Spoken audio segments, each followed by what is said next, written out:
Want some? Get some. Can I get a hell yeah? Yes, I am a pirate. You have to go with the pirates because, of course, they have cannons and everything. It's a pirate's life for me. Be proud of who you are and what you are. You're a pirate. This is a first go. Pirate. Because when you're at East Carolina, you go for it every time. Or you don't coach at East Carolina, you don't come to East Carolina, you don't play at East Carolina with a weak heart. Write it. I think I've ever been in a building as loud as that was. It was deafening in there. You live with Omaha? I can promise you that. And it's purple all night long in Eastern North Carolina. You're watching The Sports Objective, the podcast for Pirates.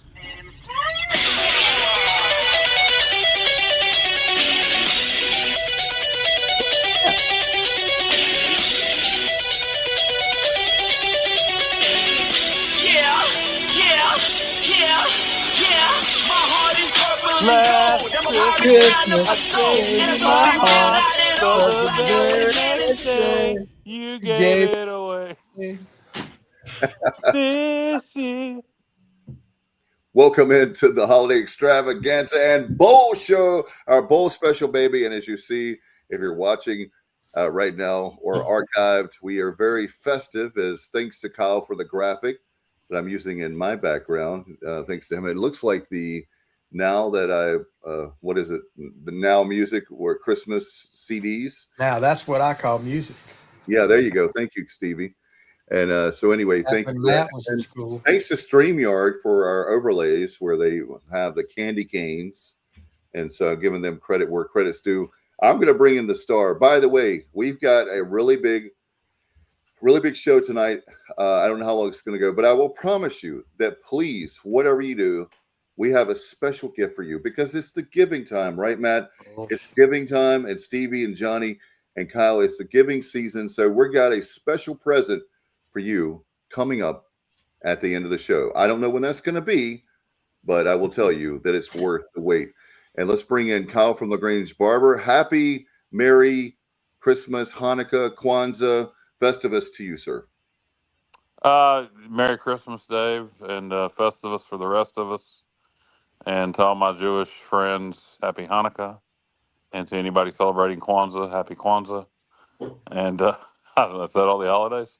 Happy New Year. Yeah, well, that's coming later. But yeah, no, guys, welcome into our bowl special / Christmas special. It's going to be a fun night. We're going to talk about the bowl game, and we're going to talk a lot about our favorite Christmas memories, from favorite Christmas movies to favorite Christmas songs to favorite Christmas presents, favorite Christmas foods. And then, of course, we're going to dive into the bowl game a little deeper and see if we can figure out a way the Pirates can somehow magically figure out a way to beat a really good Pitt team with a depleted roster. All right, let's see. Our good friend Matt Semenza, former linebacker in the Logan years. How are you, my friend? What's up, fellas? Really interesting weekend of football we just watched. I have a lot to talk about with what we saw this weekend in the playoffs so far. Obviously, very disappointing performances by Tulane and JMU. Really, if you're a supporter of the G5, the so-called G5, however you want to put it, those games, that we could not have that happen. And I'm firmly believing that you're not going to see those games much longer. There's going to be some major changes on the horizon. And just really disappointed to see those teams just get blown out like that. And, obviously we play a bowl game this week. Does it even feel like we play a bowl game this week? I mean, no. All the talk, guys, has been about Caton Hauser, JDB, our DC, Aldridge leaving. It's portal. And he's not thinking.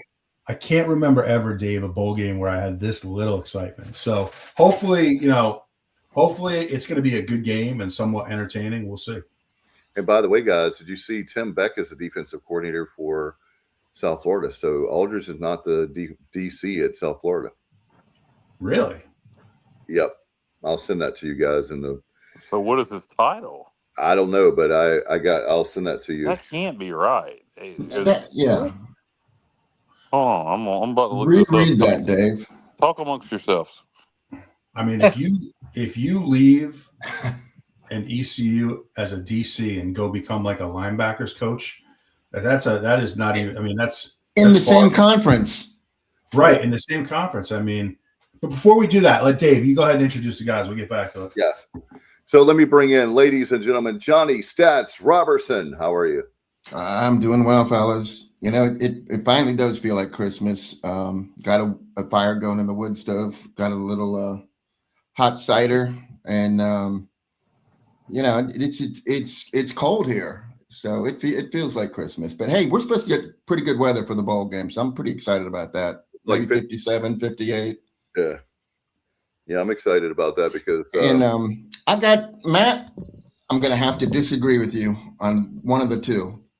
Tulane did not show up, but I'm gonna drop your jaw with some facts about the JMU game. So we'll wait till we'll wait till we talk about that game. Yeah. Tim Beckett's the offensive coordinator, Dave.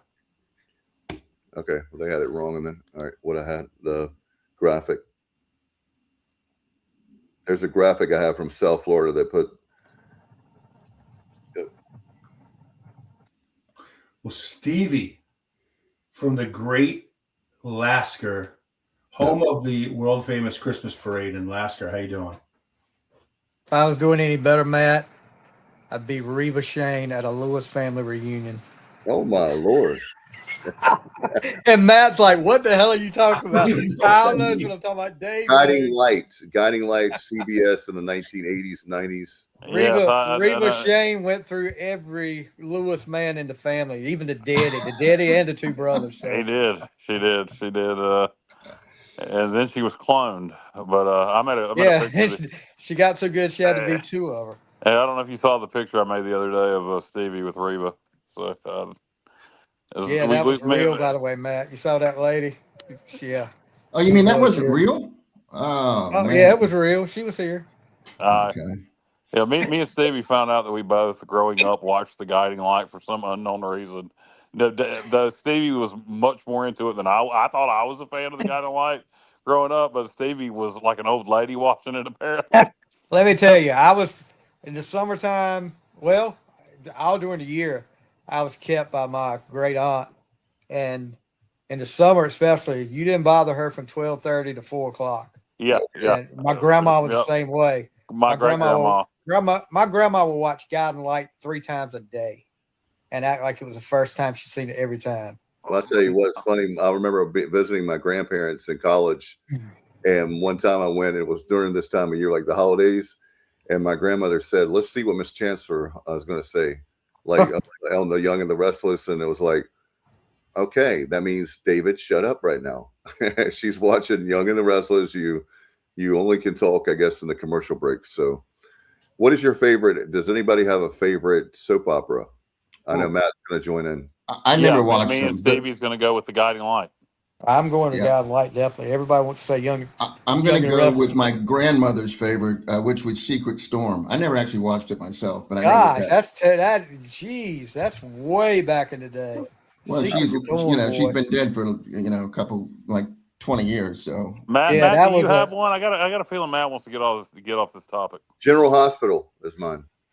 I had a grandmother. How about Search for Tomorrow? Was that was a big one, wasn't it? What about you, Matt? What were you saying, Matt? Your grandmother? I had a grandmother who would watch. She would watch MASH and then Fantasy Island. Oh, so not exactly like a soap opera, but like that's the closest I can come up with. So you're not a fan. I thought Matt was deprived.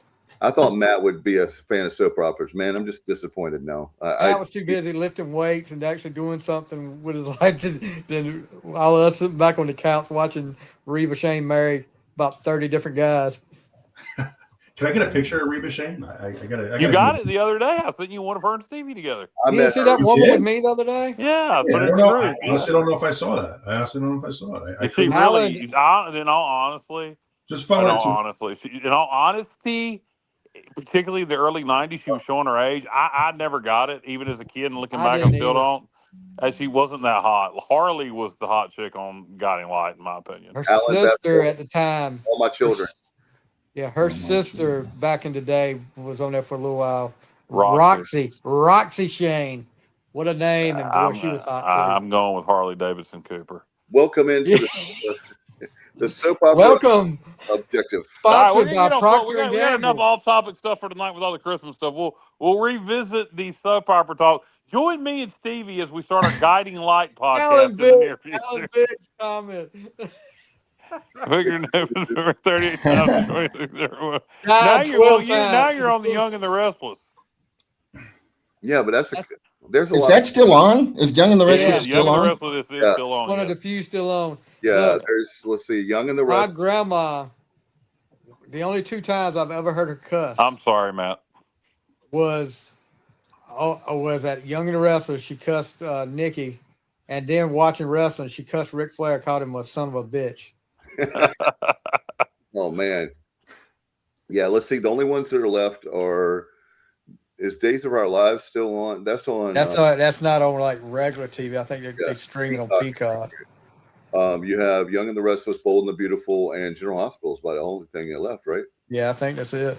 Yeah. So anyway, Stevie, Young and the Restless, is Snapper still on there? Or is he? No, he's been gone. You know who played Snapper?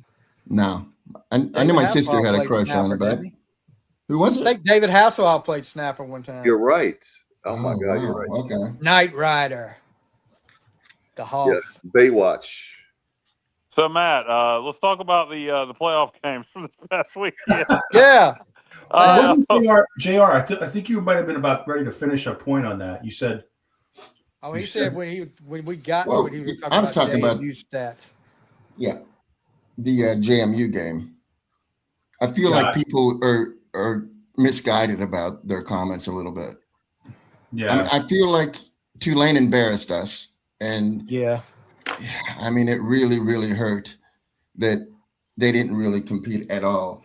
Now the score I think the score at halftime of the Tulane game was not that bad, but they just came out in the second half and they just act like they didn't know how to play football in the second half. Yeah, the Oregon game, the score at halftime was very, very lopsided. It might have been 34-3. But You're right. They came back. Well, it wasn't just that they came back. They played well in the first half. They really did. And Matt, here's some stats from that game. Nobody would believe this. Well, nobody would have believed the final score if I gave them these stats. Yeah. Okay, so JMU had the ball for 11 and a half minutes more. They had more first downs, 23-22.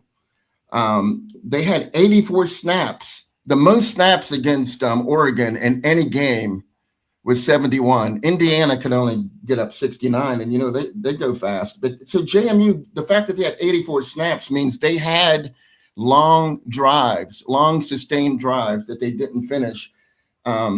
Total offensive yards, Oregon 514, JMU 509. JMU is the only team to score more than 30 points against Oregon. So I don't feel like JMU embarrassed us. I feel like Tulane laid an egg, but I feel like JMU went out there, they battled hard. They had a block punt for a touchdown, and all their touchdowns they gave up were 41, 45, 46, 56. That's what killed them. Big play, getting beat over the top. And I just feel like that game was it could have been a lot closer. And JMU, they played really hard, and they shouldn't be hanging their heads at all. That's my opinion. Yeah, I mean, they definitely moved the ball well. Like early in the game, they moved it between the 20s, but when they got down to the red zone, they just would stall out. And, they had some penalties down there. Kind of reminded us of ECU early in the season with the penalties in the red zone. But I think the issue was defensively, man. I mean, they just – because they would have like a 7-minute drive, and then they'd give up a 60-yard bomb over the top. So I thought it's funny, though. Like, to your point, I had that game completely backwards. I was telling my father, I said, I think JMU defensively, I think they're going to be very competitive. I said offensively, they're going to really struggle to move the ball, I felt like. So, and it actually flipped over. They did move it, but defensively, man, they just got torched. I mean, it was just like, it looked like 7-on-7 at one point. Yeah. And it was tough. I mean, but hey, one thing I'll give them credit about is they did play hard in the second half. They didn't put their heads down. So you got to give them credit for that. But the whole time, fellas, Kyle, Dave, I'm like, how the hell did JMU get here before we did? It just was like the whole thing was infuriating to me.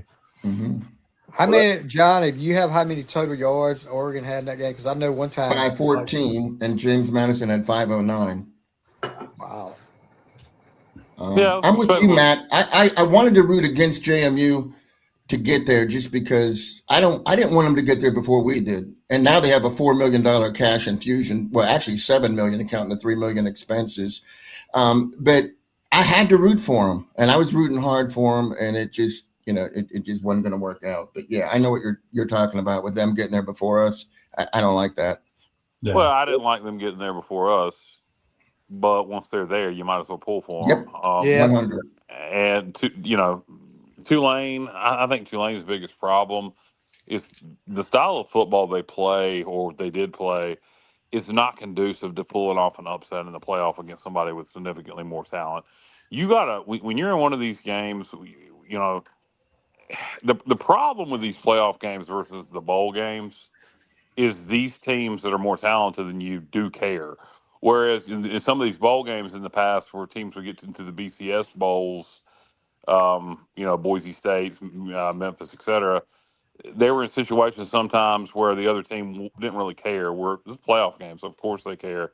It's hard to pull off upsets in those situations. You got to out scheme people, and Tulane isn't built that way. They're built to win in the trenches, which is great for conference play or even non-conference when you're playing a Duke or a Northwestern. But when you're playing an SEC school, that's not going to work. JMU had a good showing for the most part. They didn't embarrass anybody. I think what's going to happen, I think we're going to see this step by step. I think initially you're going to see next year the language change in the contract where it's going to say the 4 power conference champions get in and then 1 champion from the group of 6. You're going to officially see that language changed. So I don't think they're going to take it away at first, but I do think we're hitting to 2 16 or 2014 playoffs, 1 for the power 4, 1 for the group of 6. But I think next year you're going to see the language in the contract change where we're only going to see 1 group of 5 team in there going forward. And I'm gonna say this and bite my tongue saying it. In all honesty, with 12 teams, there probably should only be 1 group of 5 team in the or group of 6 team in the college football playoff. And it's their own fault for having that language that way. They should be mad at nobody but themselves. And they'll change the language in that contract. I don't think they'll take it away from us altogether, at least not initially. But you will never see 2 again. No, never. Agreed with that for sure. The Nick Sabans are already out there beating their chests. Nick Saban can go suck a Yule log. I've never seen a more cocky. I want Nick Saban to go tell them boys at Army, go tell them boys at Navy, go tell them boys at Air Force that they don't deserve. I want to have a chance to play in the college football playoff. Go tell them, because that's what you're saying. Anytime you say, they talk about players' rights. Well, players have the right to get paid and make millions of dollars, and players have the right to transfer at will. Well, don't those same bitching players, whether they play at East Carolina or North Carolina, deserve the right to make the college football playoff? And again, specifically Saban and Feinbaum, you little pencil neck geek, and on down the line. Go tell them boys for the academies, because that's what you're saying when you say that a group of 5 or a group of 6 representative don't deserve shouldn't be in the playoffs. You're saying that our servicemen, no matter what they do, they don't deserve an opportunity to be in the college football playoff. I don't know why somebody doesn't take that approach when arguing for us. I'll tell you, who was fantastic? I don't know who sent it. Somebody sent it might have been Bubba.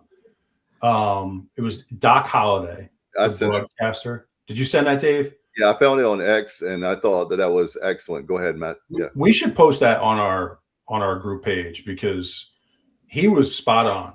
He brought it with that take, and it was a long take that went on for several minutes.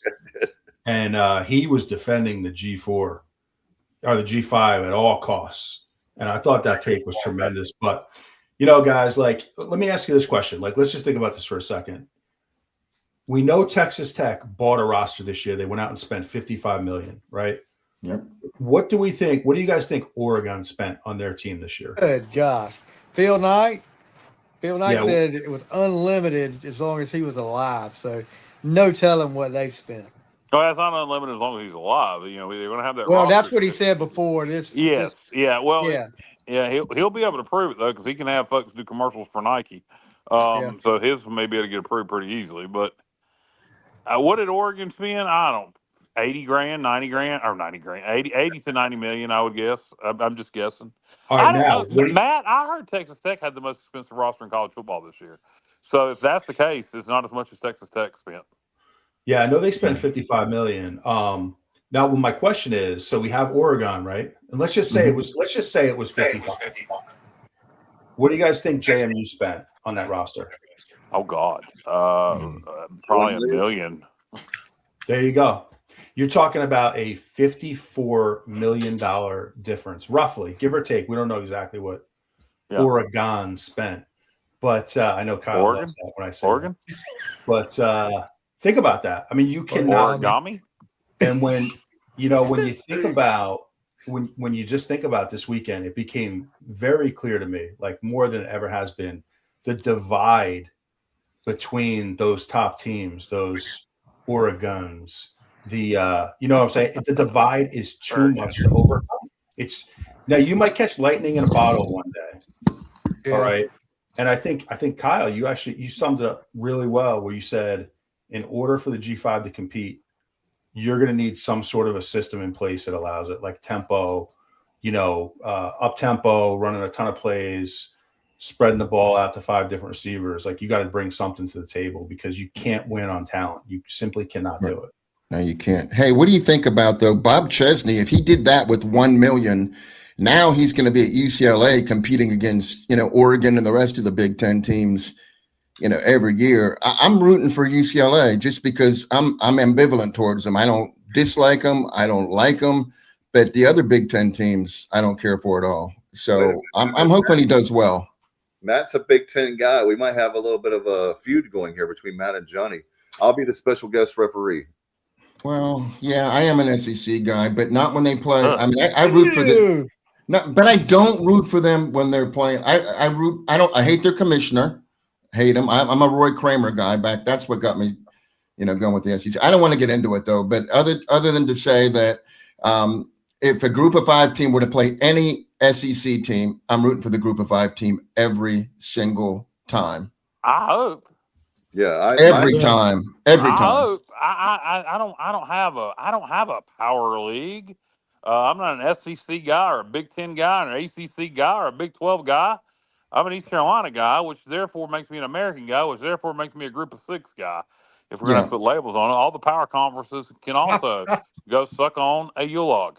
I agree. But when you're talking about national champions, I don't like Michigan and Ohio State. So that's why I root for the SEC. Just somebody beat them, please. That's why I do it.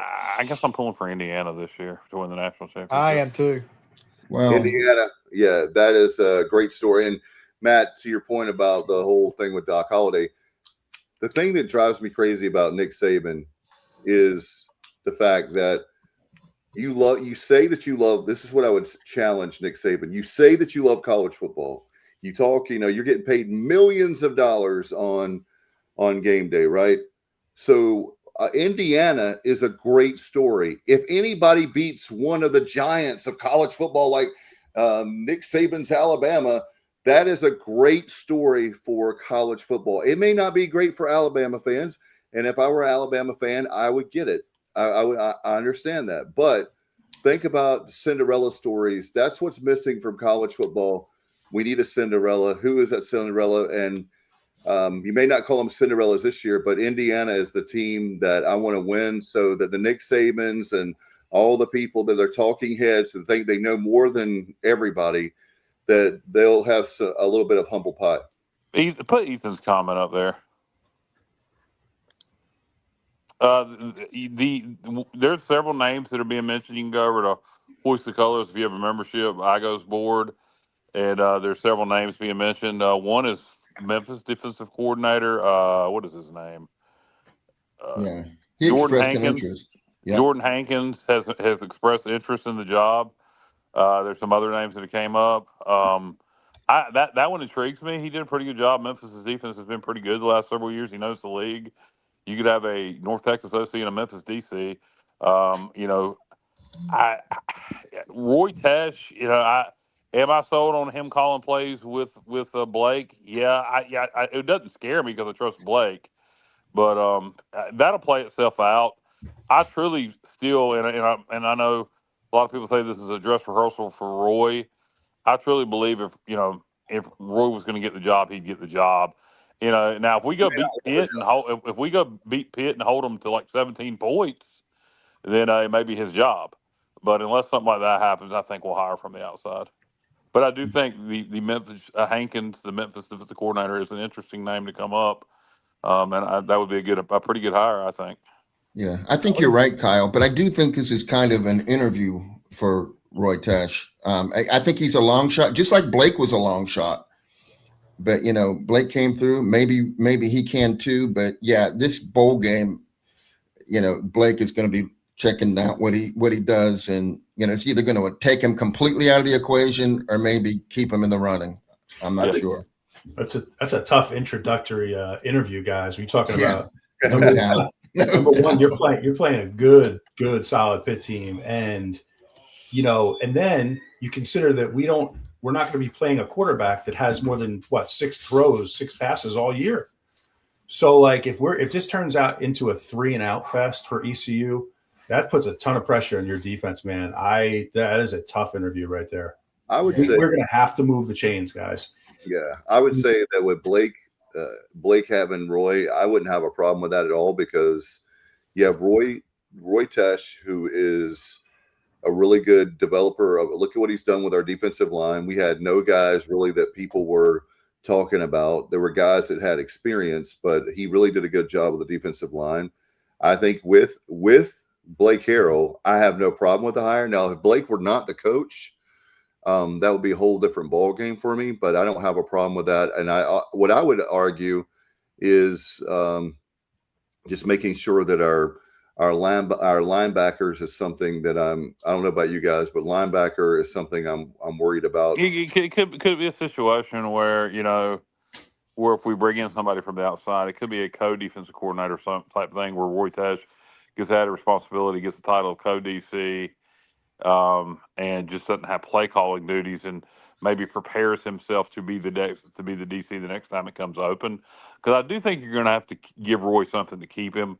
I think he's got plenty of opportunities to go be a defensive line coach somewhere else.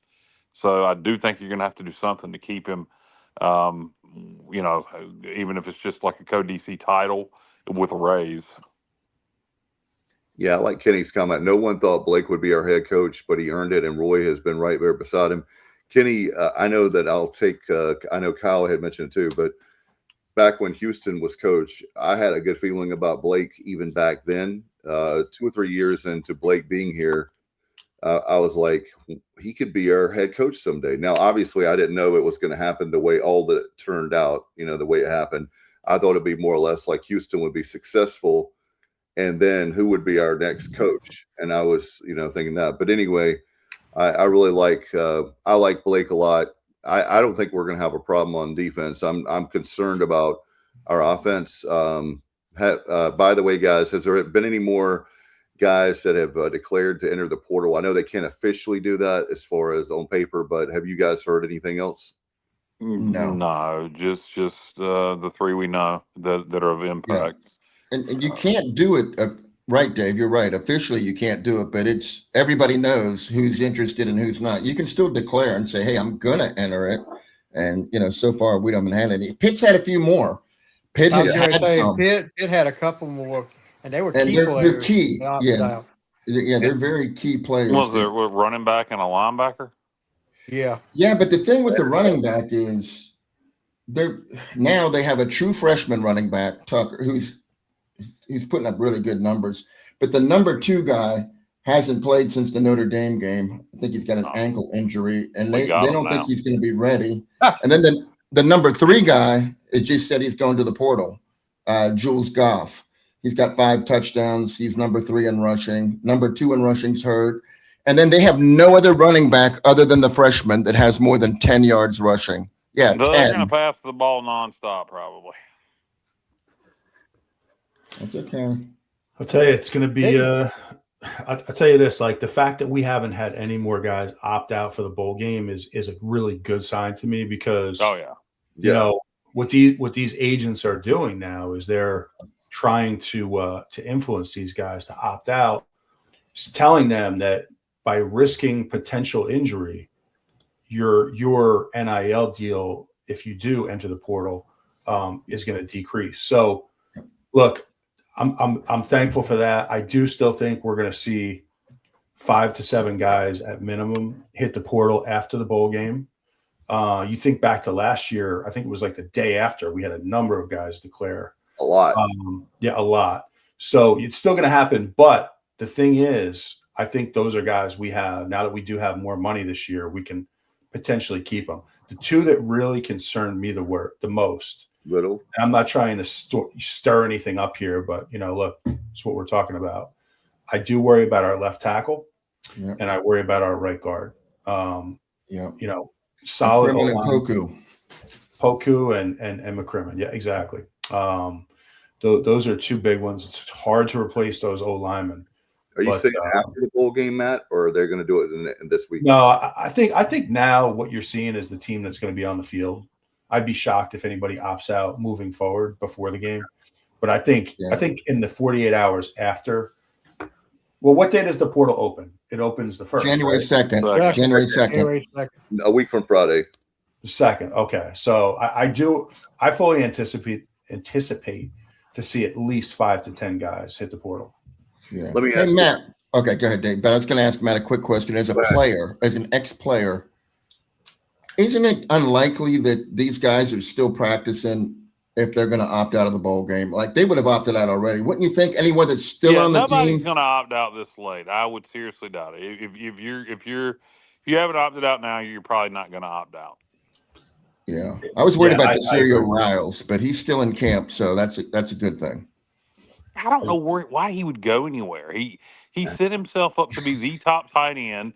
He's going to get paid. I think he would be dumb to go somewhere. Yeah, I don't. Yeah, he's one that I'm not. I'll just say this. I'll be really shocked because, like you guys said, he's one that he's done and also he's really stepped up his game as far as with the Pirates with the offense with JDB. Obviously, I know we have a new offensive coordinator, but I feel he's not one. I tell you, Riddle is the one that I'm concerned about, guys, the most as far as you talked about offense, but defensively, Matt, he's the guy that's like my number one guy that I've been watching, like hoping, like when I don't see opt-outs, when I don't see names, and I'm looking, please, no Riddle, please. Yeah. I don't know about you guys, but he's one of my favorite players. So, I'm sure besides Hauser, I would think Riddle got probably the biggest paycheck that we offered. So, I don't know, some of these guys may just be perfectly happy taking the money we're going to give them. And, like Riddle. So we'll see. I don't know if I'm going to go, you're talking about 5 to 10 opt-outs after the bowl. In that, some of that could be guys that we want gone too. But, at this point, for guys that are legitimate starters, I could be wrong, but all those opt-outs we had after the bowl last year, those guys weren't really legit starters. You had guys that had came in and just didn't work out. Yeah, well, you had guys who had played like what's his name who got the interception to seal the game? Matt's favorite player. Yeah, who ended up what the heck's his name? He ended up at, I think, Michigan State or somewhere and didn't play at all. Yeah. What's his name? Who cares? But think of it. Gibson Kevin went to UNC. This was he was a corner. He had the INT for the. He came from UNC originally, right? Didn't he? And then he went to the locker room. Trash in the locker room. Yeah, the game sealing INT. Not Gibbs. Nash. Yes, Nash. Dontavius. Yeah, Dontavius Nash. Yeah, so guys like him who'd played, but like, what's his name who went to Virginia Tech? He had already opted out. So I think, I would think if Riddle was going to opt out, he would opted out already, and some of these other, or excuse me, not opted out, but was going to enter the portal. I mean, things can change after the bowl. You decide, hey, I do want to go play somewhere else, but Yeah. we'll see. I don't know. This bowl game is depressing. I was excited about it at first, and even with JDB and Alders gone, we thought Hauser was going to say I was still excited about it, and then you had all these other opt outs, and it's just not. You go from being a 4-point dog to a 10-point dog, and the defense is going to have to carry the load. It's just, you kind of almost wish you'd got the Birmingham Bowl and be playing Georgia Southern. But beating Pitt underhanded is a tall, tall task. I'll say it. I said it before, and I'll say it again.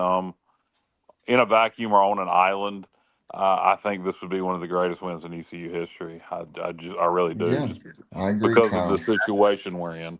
I Matt, agree, Kyle. I have a question for you, Matt, and I'll ask the other guys too. But starting with Matt, so I've heard, and I'm not knocking Kyle because he shares my concern. So I'm going to throw this one at you. We've heard how East Carolina can't win this game. Uh-oh. Correct. We have. He's We've heard frozen. Dave is deep in thought. Yeah. You know What what? he was going to ask is how can East Carolina win this game? And Matt, I have an idea of how we can win this game, but let's get your thoughts. That's what Dave wanted to do on how the Pirates can win this game. All right. Well, I think like what you saw, like we talked about with JMU last night, they were able to move the ball 20-20. They couldn't finish in the red zone. When we get in the red zone in this game, we have got to finish. And it can't just be field goals. We have got to convert touchdowns in this game because we're not going to have as many opportunities, I don't think, like hitting explosive plays down the field. So I think that's probably the biggest thing. The other thing is Mike Wright, in particular. I'm assuming Mike Wright is the starter. So this comment is based off that. He's going to have to show early that he can complete passes. Because if we just try to line up and go read option, speed option, quarterback power, they're going to just load the box and it's going to be game over. So we got to establish him throwing the ball early to open up some lanes, especially in the running game, and get him moving. So I think those are just two really big things to look for offensively. Defensively, guys, my biggest concern is we're going to give up a lot of short fields if we don't move the ball. So I see like some punts, if they get the ball at midfield, eventually your defense is going to wear down. So we got to move the chains and we got to score. And Mike Wright, or if it's Dida, you got to throw that. You got to show early that you can compete and hit some passes. Yeah, I think, and I commented on this Wednesday night, I think our best chances to win is Pitt being overconfident. I think if Pitt comes in there, they know what we have or the lack of what we have, and they come in and think it's just going to be a blowout and they're just going through the motions. They don't have any depth at running game. And if we're able, they have given up some negative plays. If we're able to just get after them on defense and they're not mentally focused and we can force some turnovers early, maybe we block a punt, maybe we just come out and we just can jump on them early by making some defensive plays, creating some turnovers, creating some negative plays, give Mike Wright a short field, and we're able to kind of jump on them and maybe get up on them all of a sudden because they're just not mentally in it, 17-0, 21-0, because of a combination of gadget plays and they don't know what's coming from Mike Wright, and then our defense jumps on them, and then can we hang on because we won't be able to sustain it. So that's how I think our best chance of winning it is to create havoc on defense, get pressure on their quarterback, create some turnovers. And, I think the biggest thing for us is if Pitt mentally isn't in the game. Sometimes, you win a game not because of what you do, but because of what the other team doesn't do because they're just not mentally there. And I think that's going to be our best chance. We can't really control that. All we can control is our effort and intensity. I think we're going to have to win this on defense. And then another thing on defense is red zone, red zone, red zone. We've done that all year. We can give up big plays, but we're going to have to be stiff in the red zone, hold them to field goals. And any chance we have a chance to score, we have got to score. You say you don't want to settle for field goals. I guess it depends on the score of the game. But, yeah, I go for it. I go for fourth downs on offense.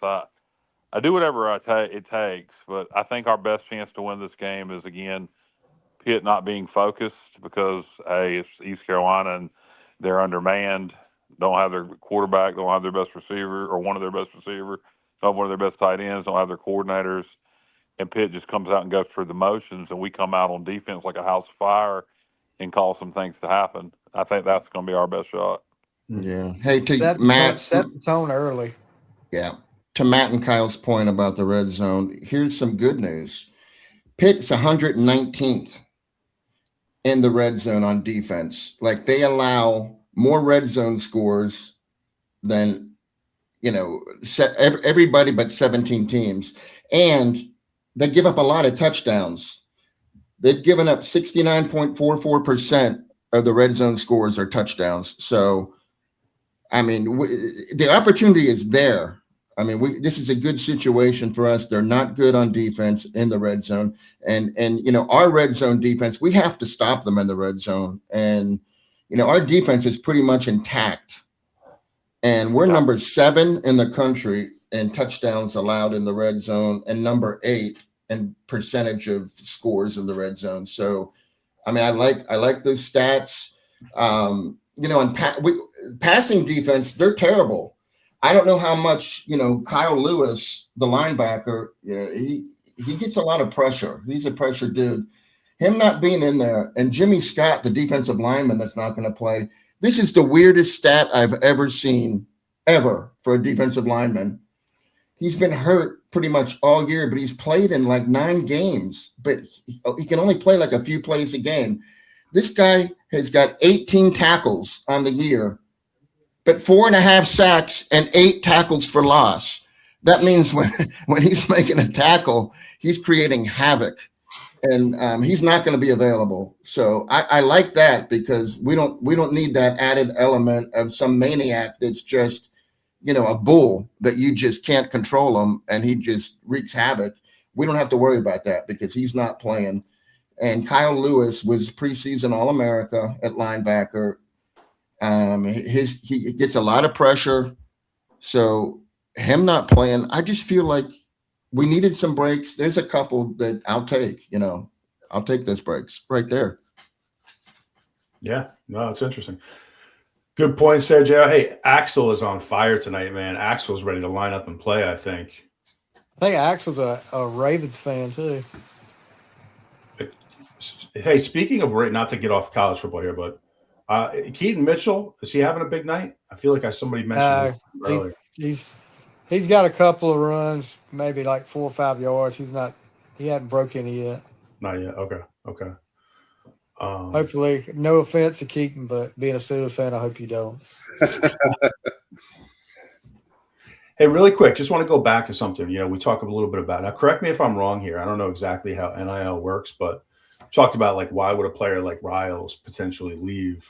He's going to get a big deal here, right? Well, correct me if I'm wrong. The state of Florida has no income tax, correct? Correct. Yeah, Correct. State income tax, yeah. State income tax. So, you see a lot of NBA players go down and play for. Geez, Pat Riley's still a GM with the Miami Heat, but yeah, you're giving you're giving a 21-year-old kid or 20-year-old kid way too much credit, Matt. I would think he has advisors, though, right? I mean, you can be advised on a lot of things you still don't know shit about, and it don't mean anything to you. I mean, I doubt he's worrying about state income tax credit. That's not going to be his decision. Because for a big deal, like let's say you get a $700,000 offer, that's a lot. You're talking about a lot. Hey, I don't know. This is a little offshoot to that point, but so did you guys catch the Anthony Joshua Jake Paul fight this weekend? Oh God, man, that was brutal. Did you hear how much money he lost by knocking him out? Do you realize Anthony Joshua made $70 million? Wow. Jake Paul made 120 for getting his ass whipped. But didn't he lose like $4 million by knocking him out? He may have, and that fight, and the reason why I mentioned that is because that fight was in Miami. So I read an article today that Joshua's payout essentially got cut in half. Yeah. I mean, I don't know. I guess because he doesn't live there. He doesn't live in the state of Florida. So he has to still pay certain taxes. But I don't want to turn this into a tax show. But you guys get my point. Is that Yeah. you do make more money for living in Florida, but whatever.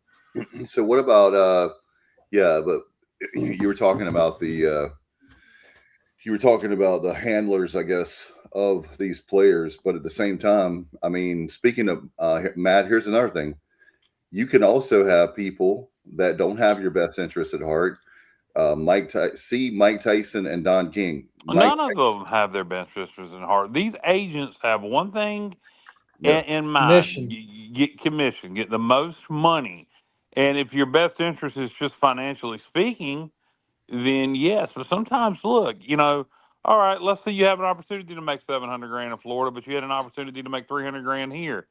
Well, the upside, maybe to stay here, make 300 grand versus making 700 grand, start every game versus being buried on the depth chart at Miami or wherever. So, and having a shot to make the league, because you can't play in college for forever, although eventually you might be able to.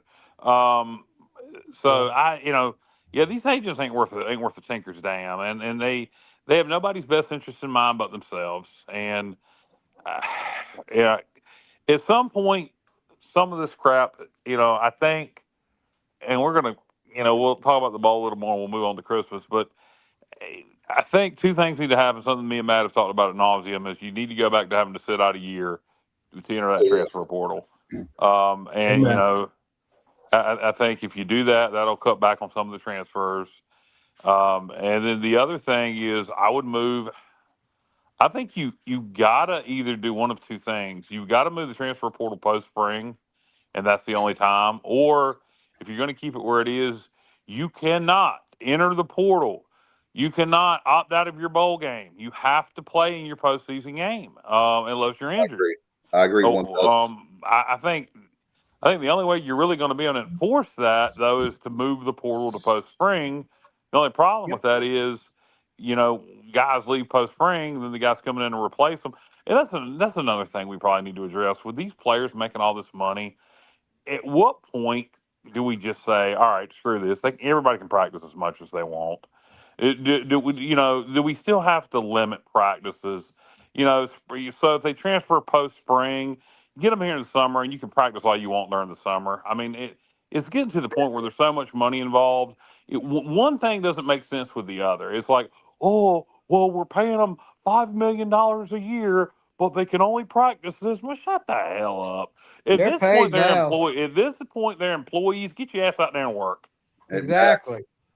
Matt, let me ask you this though. You come from the era in the '90s, if I remember right. You were at 2-a-days, right? We were at 3-a-days, Dave. 3-a-days. Wow. 3-a-days. Now, I love talking about this. So if you don't mind, I'm going to just take a minute. Because, I get so irritated now with how little you can practice. And it's absurd to me. I think you can only have 3 2-a-days now. And I don't want to sound like some old boomer or something. In my day. I don't want to sound like that. But, here, I'll tell you guys, this was our schedule under Steve Logan. We had 2 weeks of 3-a-days, all right, with a weight room session in between. And in between all that stuff, you had film room. So you would get there around 6 a.m. and you would get home probably at 7, 8 o'clock at night. And let me tell you, man, there's no heat. I don't have to tell you guys. In my opinion, there's no heat like Eastern North Carolina heat. And 3-a-days, man, that is no joke. And it wasn't a joke. I can remember seeing guys lose 16 pounds in one day. And that is not an exaggeration. That is the truth. So it's just so different now. And I guess, Kyle, you were making the point, right? I mean, your point was that just you should be able to coach your program the way you want and not be beholden to the NCAA. Is that what you're saying? As far as the amount of practices, yeah. Yeah. Yeah, just let them go. If you move that transfer portal to post spring to say postseason, that would be unfair, though. Don't limit the amount of practices. That way, if you bring in a guy post spring, you can go ahead and put them to work if they can learn the offense or defense.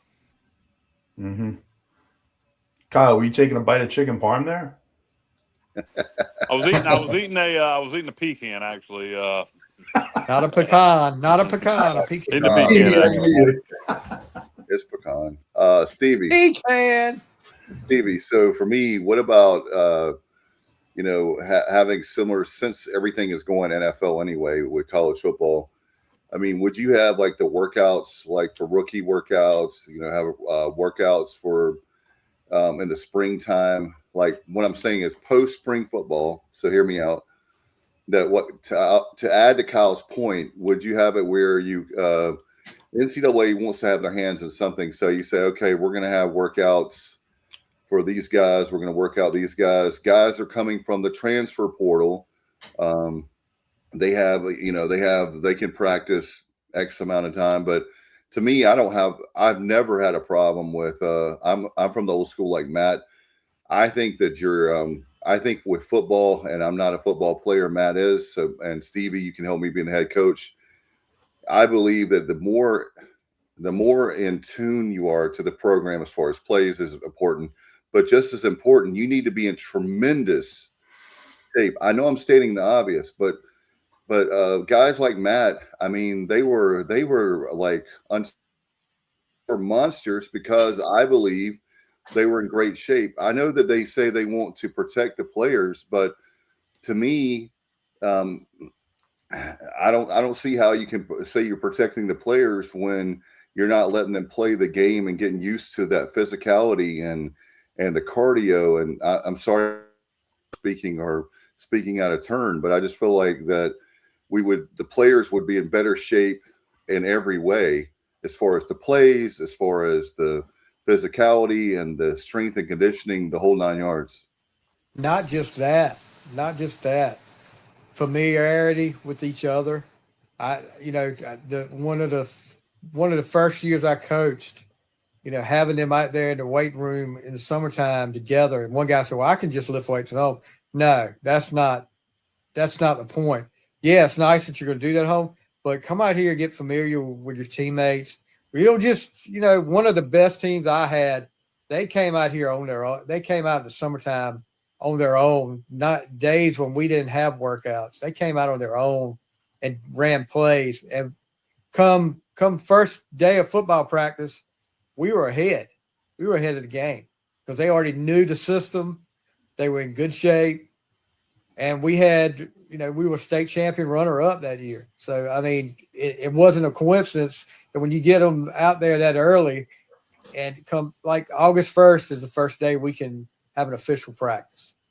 So workouts in the summertime, they did that on their own. And then out come August 1st, it was like a cakewalk. So I didn't have to spend a whole lot of time with them saying, you're out of shape. They were in good shape. So, yeah, getting them out there to do that, do all the reps, getting in shape, doing the off season, yeah, that's big. Well, yeah, and you work with your strength coach a lot, but my thought is more if you move that portal to post spring, it'll say postseason, and if you don't limit practice time after that during the summer, where the coaches can work with them, then you can when you bring those guys in post spring, you can go ahead and put them to work, and I'm trying. The ultimate thought here, I'm trying to think of to save postseason football because at this point the postseason is a disaster.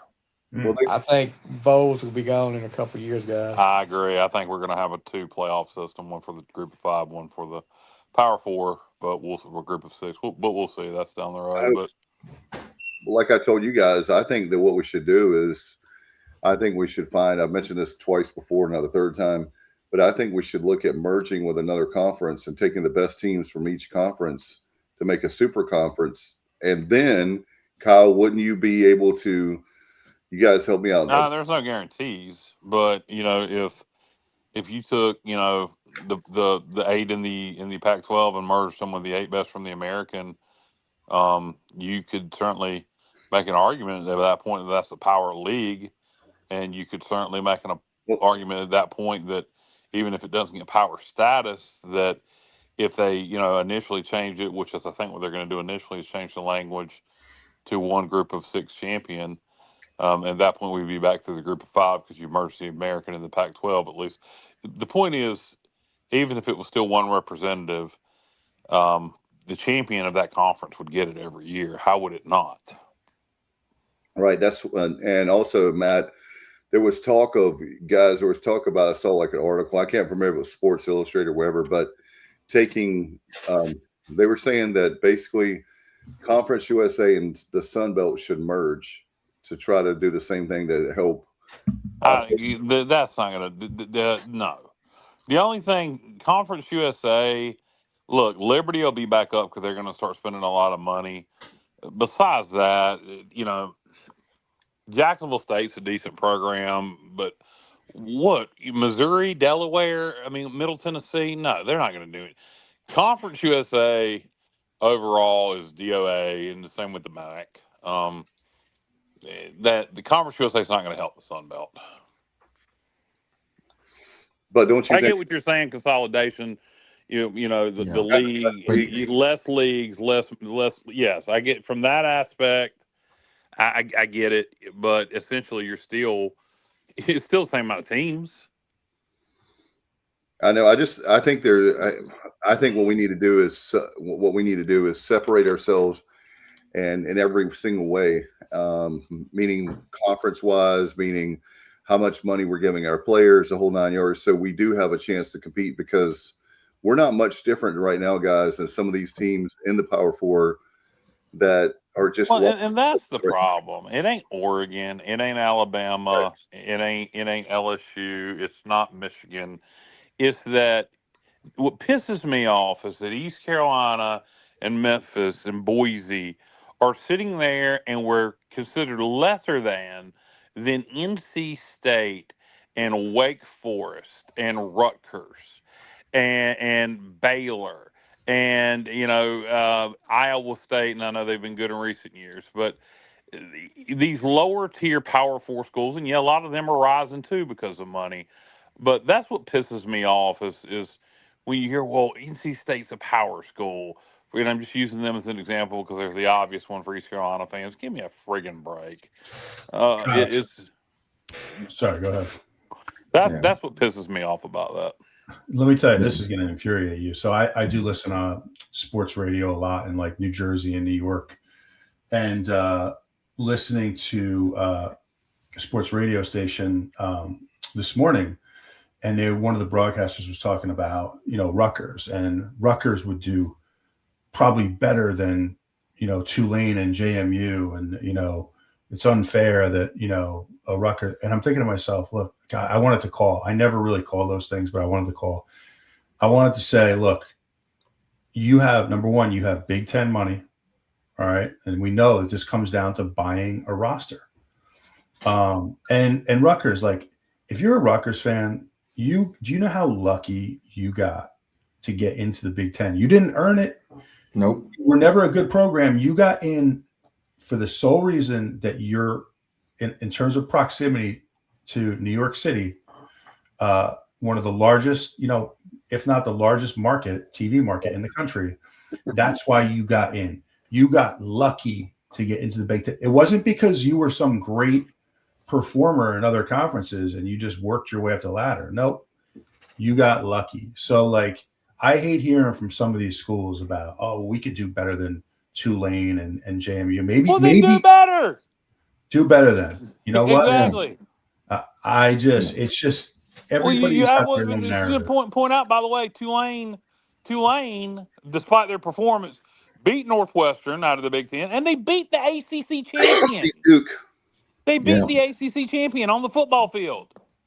So shut the hell up with the Rutgers. Hey, Matt, here's another one for you. How about Maryland?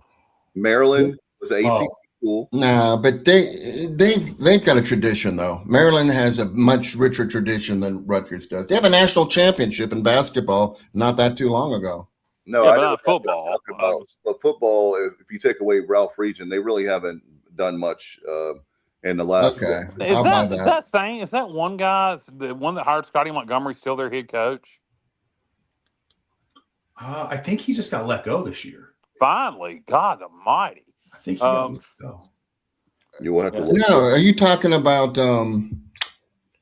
I can't think of Came his from name. Alabama. Came from Yeah. Alabama. He's still there. No, he's still there. Jesus Christ! He's absolutely still there. What point are they going to fire him? Hey, give East Carolina, give us Big Ten money for a few years. No Exactly. doubt. No doubt. Give us Big 12 money. Yeah. Hey, we'll Hey. be far. We'll be even. I mean, we were good this year, and we'll be even that much better. Yeah. Hey, speaking of money, though, JMU got $4 million for being in the playoff, $3 million expenses. They get to keep the $3 million. $4 million, I'm sure they have to split with Sunbelt in some way. But do you think these Big Sky teams they're actually pretty darn good? Montana State, Montana, all those teams, North Dakota State, South Dakota. I wouldn't be surprised if they joined the Mountain West, just because they see what kind of money can be generated by just making it to the playoffs. There's been some conversations. Yeah, I think it's going to happen. But here's the funny thing: JMU, Kyle, how long have they? This is their 5th year, right? Something like that, yeah. Yeah, and in 1972, I mean, it's not really that long ago, they lost to the Shepherd JV team 6-0. So I mean, it just shows you JMU is on like a meteoric. Yeah, that's well, not a word. I got JMU just came back to reality, and their AD retired, who was a coach whisperer, and now they just hired Billy Napier, and they'll be fine. But the days of dominating and going to playoffs and having special seasons, I got a feeling they're over. Get ready for some 8-4s, some 9-3s, and some 7-5s, and so I got a feeling JMU's about to meet reality, and when you've had a string of success, what you've been doing, and I know it's a different AD, but what you've been doing is hiring these FCS head coaches and bringing them in, and they've been working. Why would you change that formula? Why would you get away from what's been working and what's been from Mike Houston to homie at Indiana? Yeah, Kurt Signetti. Signetti Why would you not use him as an advisor? Pay him. Okay, you're Bob retired. Chesney. Yeah, you're retired. But hey, how about you help us out with our? Yes, use him as a advisor, and the formula. Go look who's the best. Hire the Mercer head coach like Toledo did, or something like that. It's just it's the formula that's been working. Don't change it. But I got a feeling JMU's about to meet reality. I don't think Napier's going to do a horrible job there, but I think it'll be. Well, they'll have some money to spend too. But yeah, you're right, Kyle. I don't think they're going to. They're not going to. They're going to be normal good. Yeah. So, guys, y'all want to talk Christmas? We've been going for an hour, and this is our Christmas. Hey, can I special. close the football? Can I close with one more thing about football before we go? No. Ah, damn it. No, we won't let you do that, Johnny. No. Okay, here we go. When Caton entered the portal, I don't think he really had an idea of how many quarterbacks he was going to be competing with. This is going berserk mode. Like, there are so many quarterbacks, and a lot of them are shockers. Bo Prabula at Missouri, Josh Hoover at TCU, Sam Levitt at Arizona State. I mean, there's at least Aiden Childs, who was the guy that was starting in front of Caton at Michigan State. He's in the portal. There's at least 12 guys that are probably thought of in higher regard than Caton Hauser. Well, Caton could always just change his mind. I know. That's where I'm heading, Kyle. I wish he would go and do it now so he could play in the bowl game. That's where I'm heading, Kyle. But, I initially, Dave, I told you asked me, where do you think Caton might end up? I said, well, I think Indiana would be a good fit. At this point, Indiana's off the freaking discussion table because there's just so many quarterbacks that would get more money than him that I don't know. I just don't know where he's going to end up, but I don't think he planned on this happening. That's my closing statement on football. Well, that's Florida. I'm sorry, Dave. We talked to you. Go ahead. No, I was just going to ask you that very thing, Matt, is that you've made the point. I was giving you credit because you've made the point so many times that speaking of guys getting bad advice, you have the right to leave a school, but that doesn't mean that you're going to be picked up. So you have he'll be picked up, but I don't think he's going to make the money. Well, that's he'll make more money than he was going to make here, but I don't think he's going to get. maybe he'll get the 3 or 4 million he wanted, but I think he's going to probably be more around that 2 million range. Which, is that worth it? Because we were offering him 1.5, 1.2 to 1.5, depending on who you believe. Yeah. I Matt, don't think he gets 2 million at this point. I imagine he gets 2 million. I think pretty much any experienced quarterback going to a Power 4 school is going to get 2 million. But it's I don't know. Like I say, Caden, you can always is it too late to play in the bowl game? Could he decide tonight? Could he be listening to this podcast? You know what plan B, a good plan B would be, excuse me, is Drew Mestemaker just, okay, we're going to pay you stupid money and come be with your OC. And he already knows, the rich tradition of East Carolina. Yeah, So, he's going to Okie State. I don't think he is. I don't Matt. think he is. I was Okay. gonna ask, I have a question for all of you, and Stevie chime in too. All right, if you knew that you could get a quarterback, like we're talking about there's a lot of big quarterbacks out there. Would you pay like ridiculous? Like, I mean, I know 1.5 is ridiculous for East Carolina. Is there a number that you would say if we could get so and so? I don't think. I think we would have offered JD, or I think we would have offered Hauser more if we were going to pay more. So I think we can only offer so much because we got other positions that need filled. That's the thing. That's just like, Yeah. excuse me, Kyle. It's just like in the NFL. You look at, especially right now, the Dallas Cowboys. They paid Dak all that money, and you gave CeeDee Lamb a bunch of money. You got so much money wrapped up in 2 players, and you're going to be like $38 million in The cap? over cap space. You don't have any cap space. $38 million over.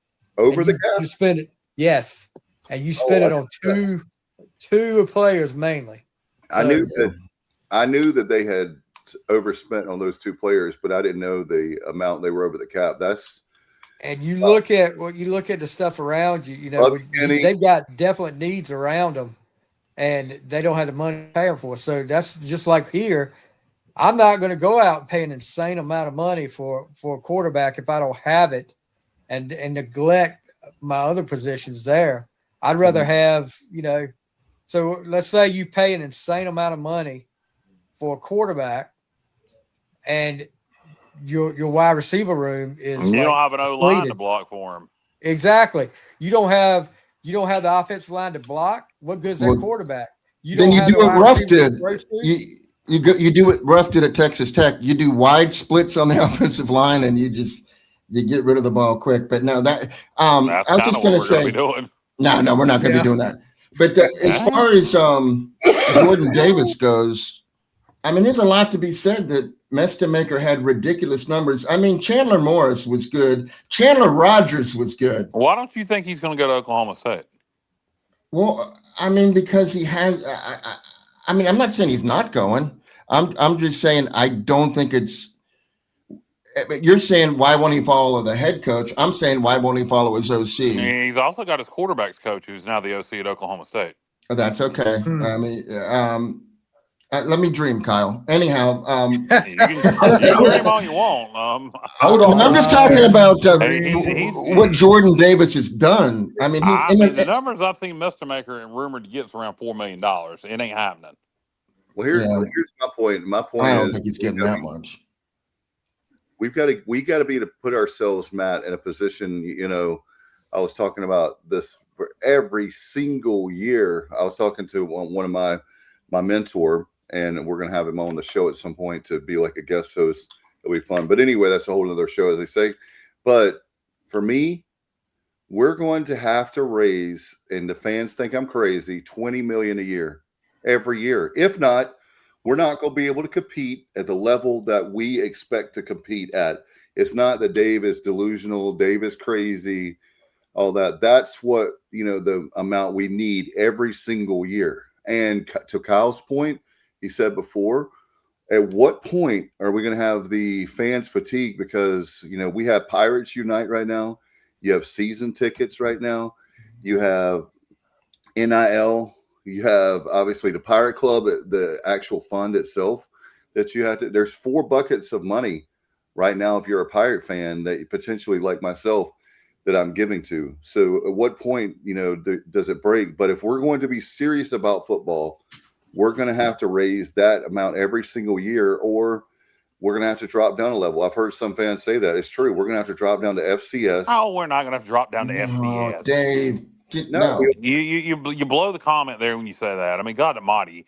You look at the schools in the MAC and Conference USA and the Sun Belt. They can't touch half of what we're doing. We're not going to drop to FCS. Well, I just want to know how much we have to spend this year. I mean, No kidding, Matt. I think the administration is making a fundamental mistake here. And I know there's other thoughts on that, why you wouldn't want that number public. But I think for me, the positive benefits outweigh the negative. And I care less. I guarantee you the positive benefits outweigh the negative, Matt. And I'll tell you, here's why. Because if we offer you $100,000 and these some bitches offer you $300,000, then them knowing how much we can offer you is not going to make a difference. I mean, it's so stupid. If I'm offering you as an individual more money than the other place is, then what does it matter if you know what our budget is? What the hell does it matter? I guarantee you we know this. Florida's got more money than us. Now, does South Florida have more money than us? Yes. How much more? Who knows? But what does it matter? If they want one of our players and they can offer them more than what we can offer them, it's so stupid. When you really break it down, people are overthinking something that is so simple. If I know we have $8 million and use South Florida's example. South Florida's got $16 million. What does it matter if we have 8 or 12? South Florida knows they have more money than us. They know they have more money to offer our players than us. So us actually having that number public, you know what they could do is release a rough. If they don't want to release an exact number, they could say we don't want to release the exact number, but on the low side we have 8 million, on the high side we have 13 million. It's somewhere in that range. Mm-hmm. And our goal is 20 million, so we need to keep raising. So they could do something like that. You're agreeing with me, right?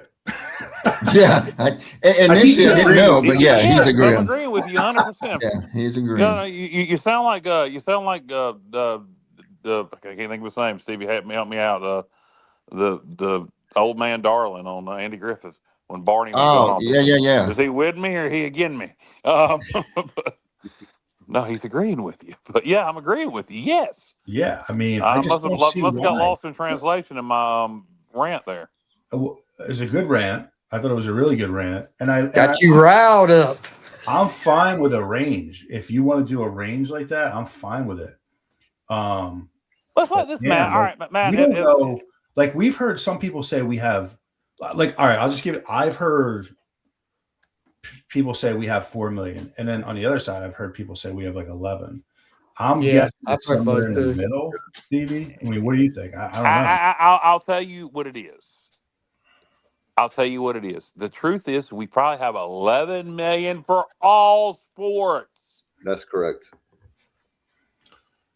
But and then how much that would go? Whatever. If it's true, 70 to 80% goes to football. Do the math. What's the low end? What's 70% of 11 million, JR? Oh boy, 7.7 million. I would say. Good Lord. Alexa, what's 70% of 11 million? 7.7 million is what I'm going to guess. I don't know. I love how Alexa is like Kyle's personal assistant. 7 million. You got it exactly right, JR. I'm good. That's my thing. I'm good with numbers. He's Johnny Stats. What do you expect from him? I expect him to be a banker or go count cards or something. I know, no doubt. Definitely time I for wasted my Wapner. talents.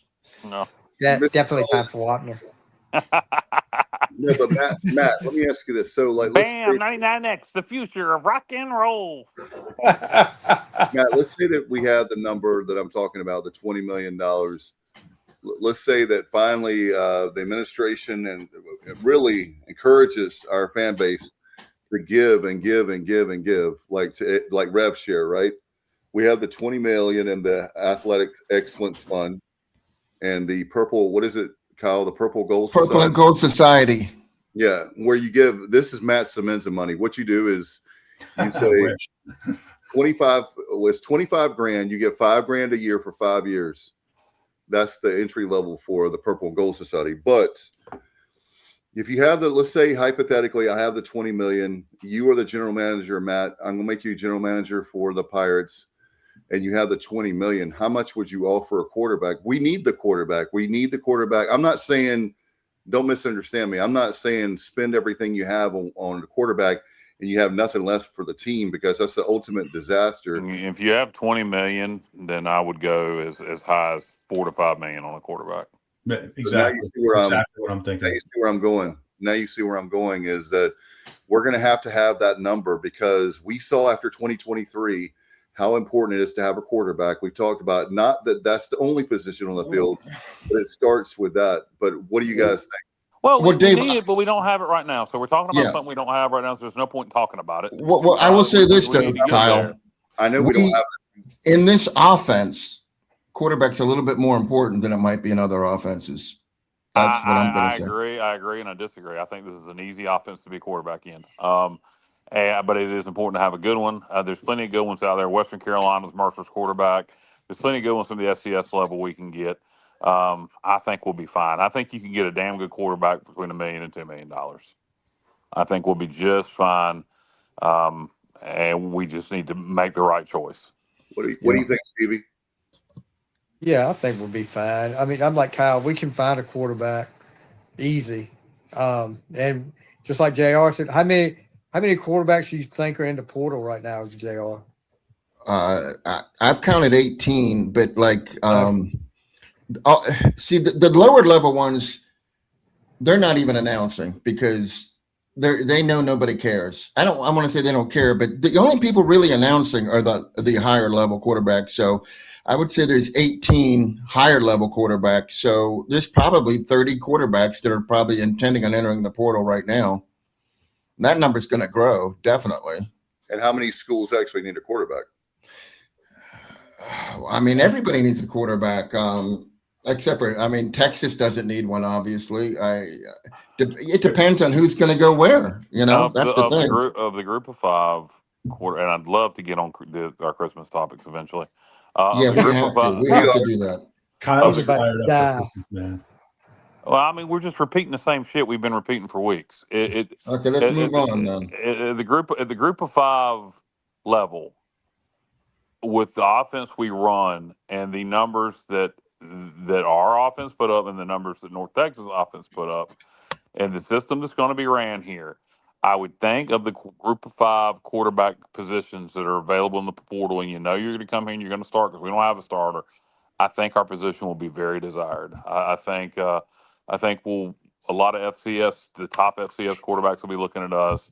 I think we're going to have the opportunity to get some backups of some Power 4 schools. I think there's some G5 guys that we would definitely have a chance to get. I think we'll be fine. My guess is we'll bring in, if I had to guess, if you put a gun in my head, I think we will bring in I'd like us to bring in a solidified FCS starter that would put up big numbers. If not, then I would bring in a couple of Power 5 backups and maybe the UTEP quarterback who put up decent numbers in limited starts, played a similar system. He had no talent around him. But I really like that Western Carolina quarterback. He's somebody that I've heard maybe he might get a Power 4 opportunity, but I don't think so. Not with all the other.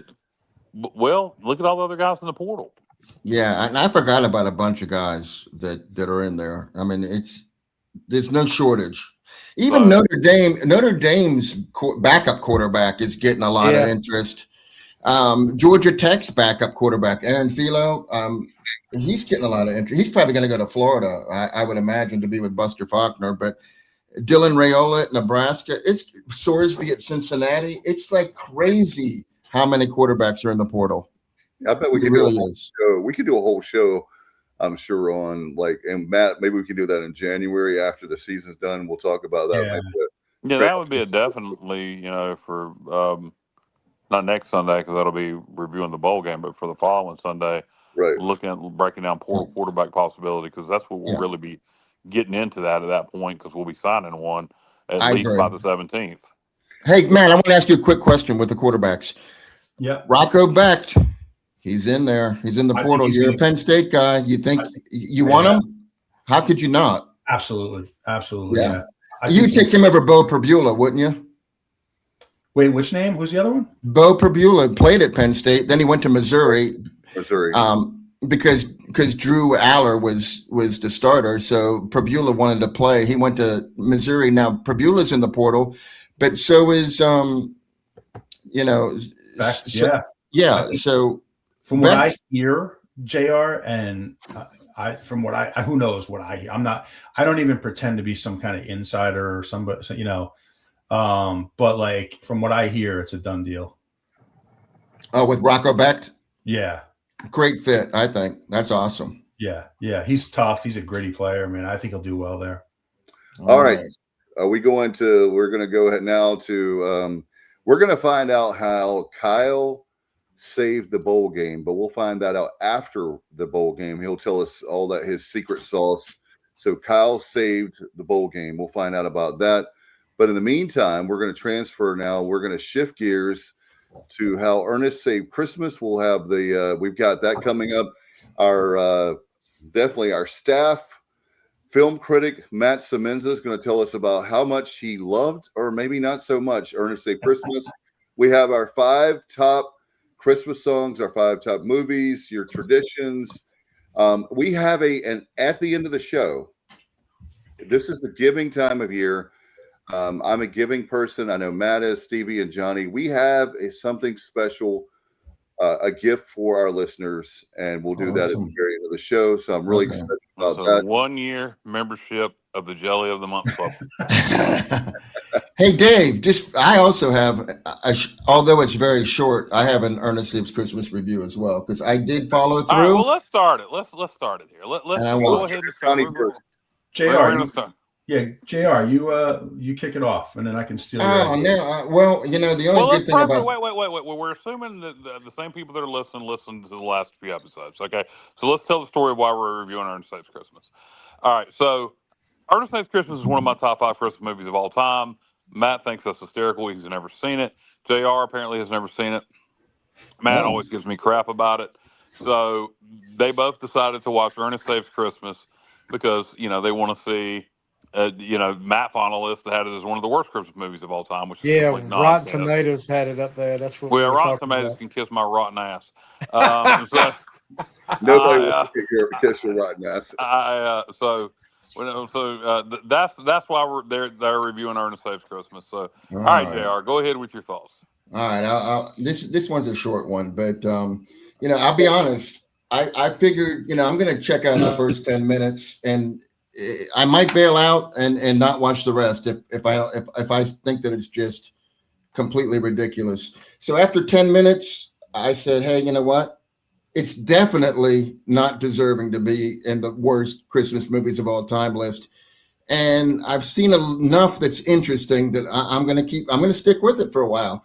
So I watched the whole thing, and there were a lot of bowl games on while I'm watching this thing. And it dawned on me that Ernest Saves Christmas was better viewing than most of the bowl games were, to be completely honest with you.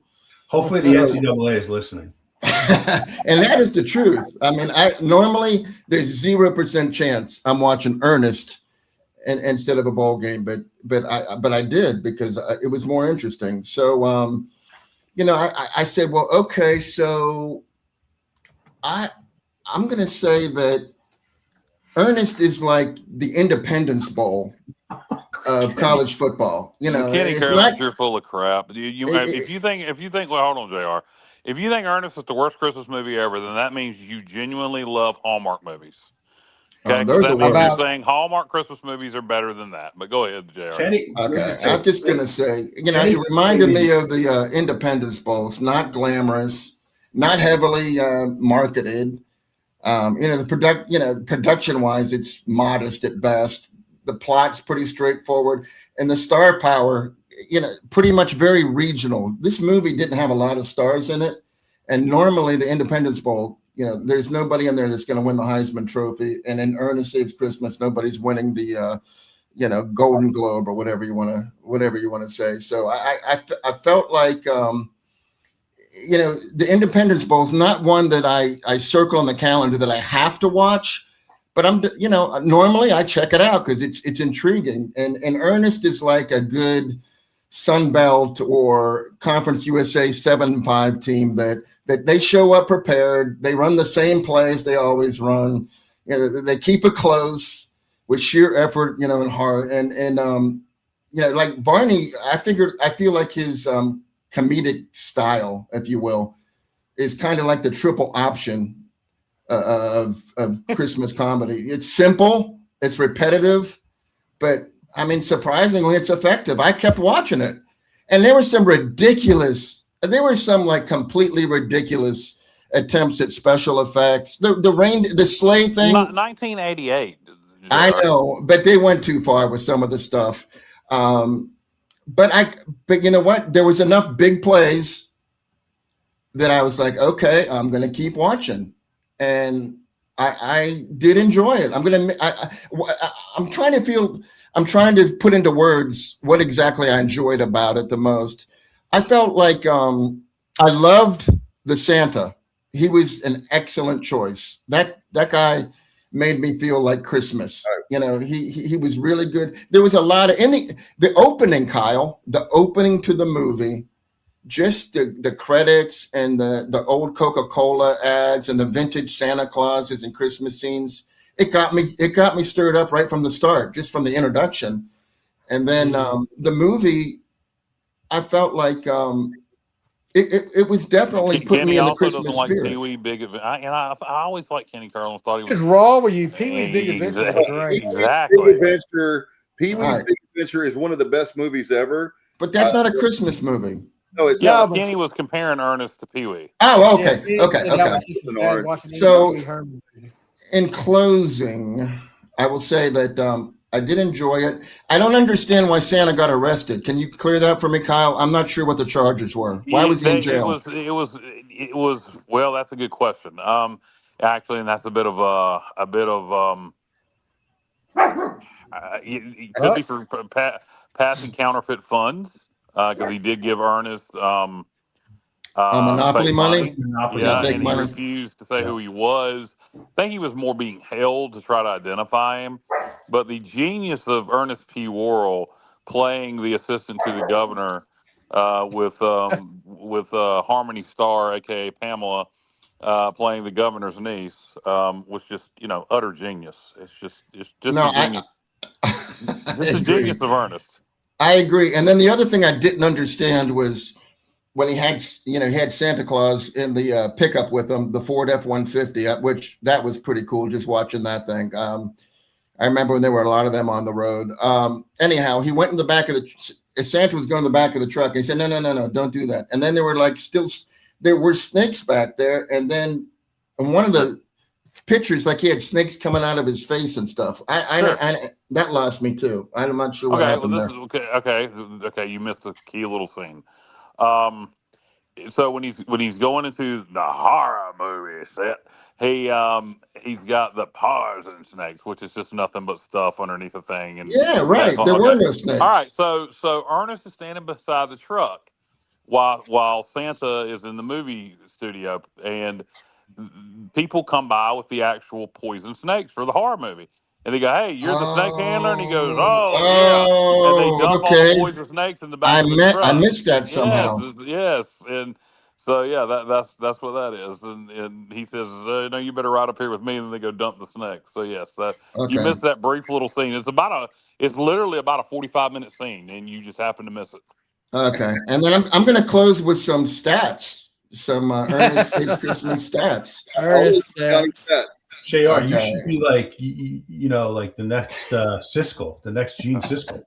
Please. No, I'm not deserving of those accolades. Anyhow, Harmony, who I thought was a very good choice. No, her real name, by the way, I believe is Noelle, oddly enough. Yeah, it is. But, I mean, I'm just referring to her. She was fantastic. She's a very good actress. I thought she was. She helped make the movie. I don't know what happened to her the rest of her career, but she was excellent in that movie. Yeah, she was. And here's my stat for her. She was born on Christmas Day. She was born on Christmas Day. Come on. Interesting. Christmas Day.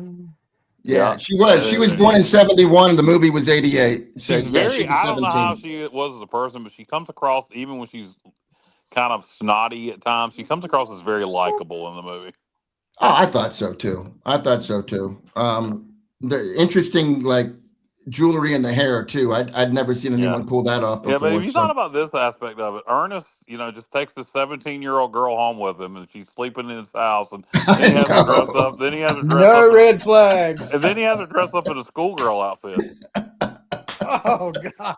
Okay, yeah, I get you, Kyle. I was thinking about that too. Okay, so the other facts for that movie is There's a line, by the way, when they're in the prison, and I don't know if you call it this, JR, but so Ernest goes in and he's playing the governor's assistant, and Harmony Starr is playing the governor's niece in this situation, and he looks over at the sheriff and looks back at the niece and goes, "This is a pet project for Governor Jenkins, if you know what I mean." yeah, I do remember that. That Yeah, was a little innuendoist, but and then I will just unfortunately 2025 was a very rough year on the cast of Ernest Saves Christmas. We lost Chuck and Bobby, the two oh god, yeah, from freight Yeehaw. handlers for the aircraft. Yeah, they're we from lost Yeehaw. both of them.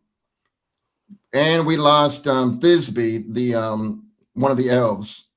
Patty, I think her name was Patty Maloney. Yeah. You're an angry little elf. Yeah, so all three of them, we lost all of them this season. So there's very few members of that cast even still among us. One of them is the girl that played Harmony. She's still thriving. We knew Kevin had good taste.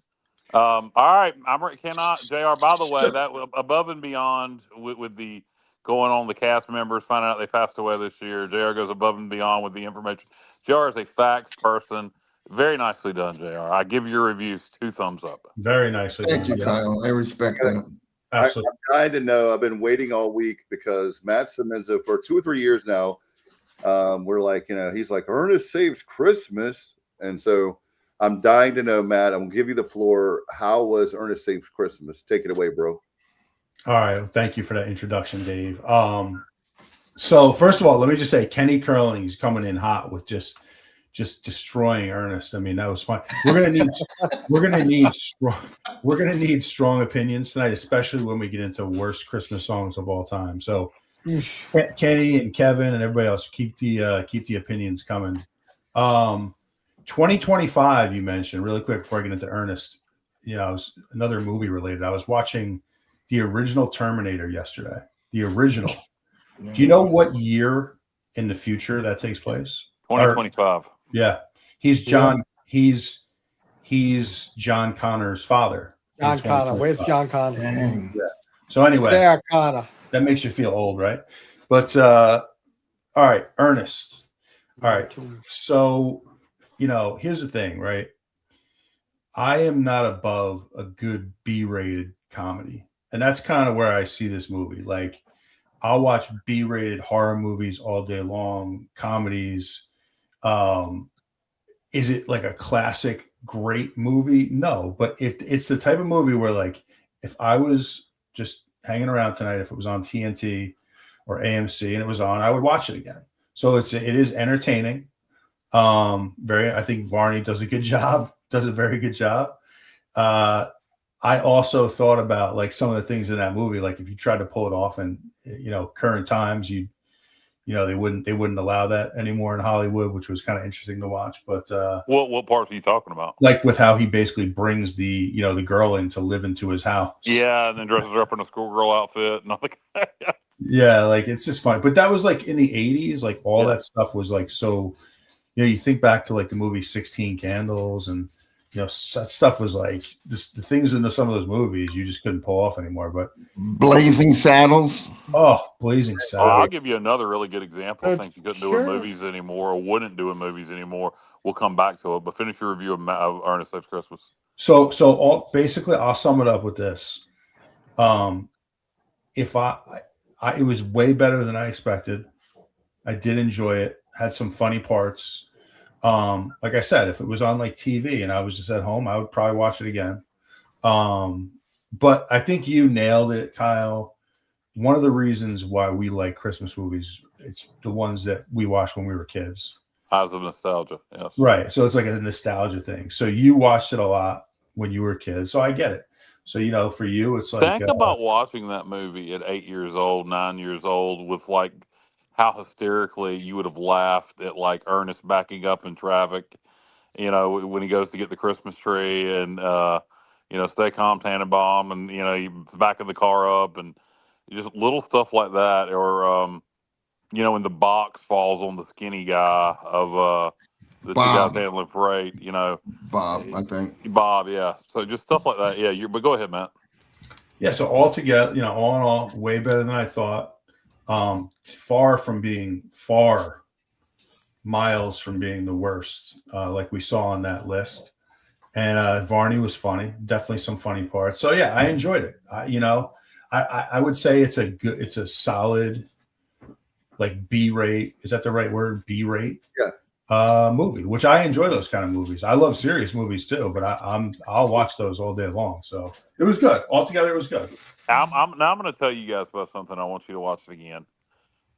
Watch the movie and think of Looney Tunes cartoons and Ernest being a cartoon. Watch the faces he makes. Watch the slapstick he does. Think about like the box falling on Bob, the little skinny guy, and then he's stuck to the back of the box.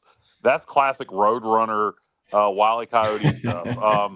He think about the faces Ernest makes, like when he goes and stuff like it's very slapstick. When he goes into Vern's house and he destroys Vern's house, he's like the Tasmanian devil going in there.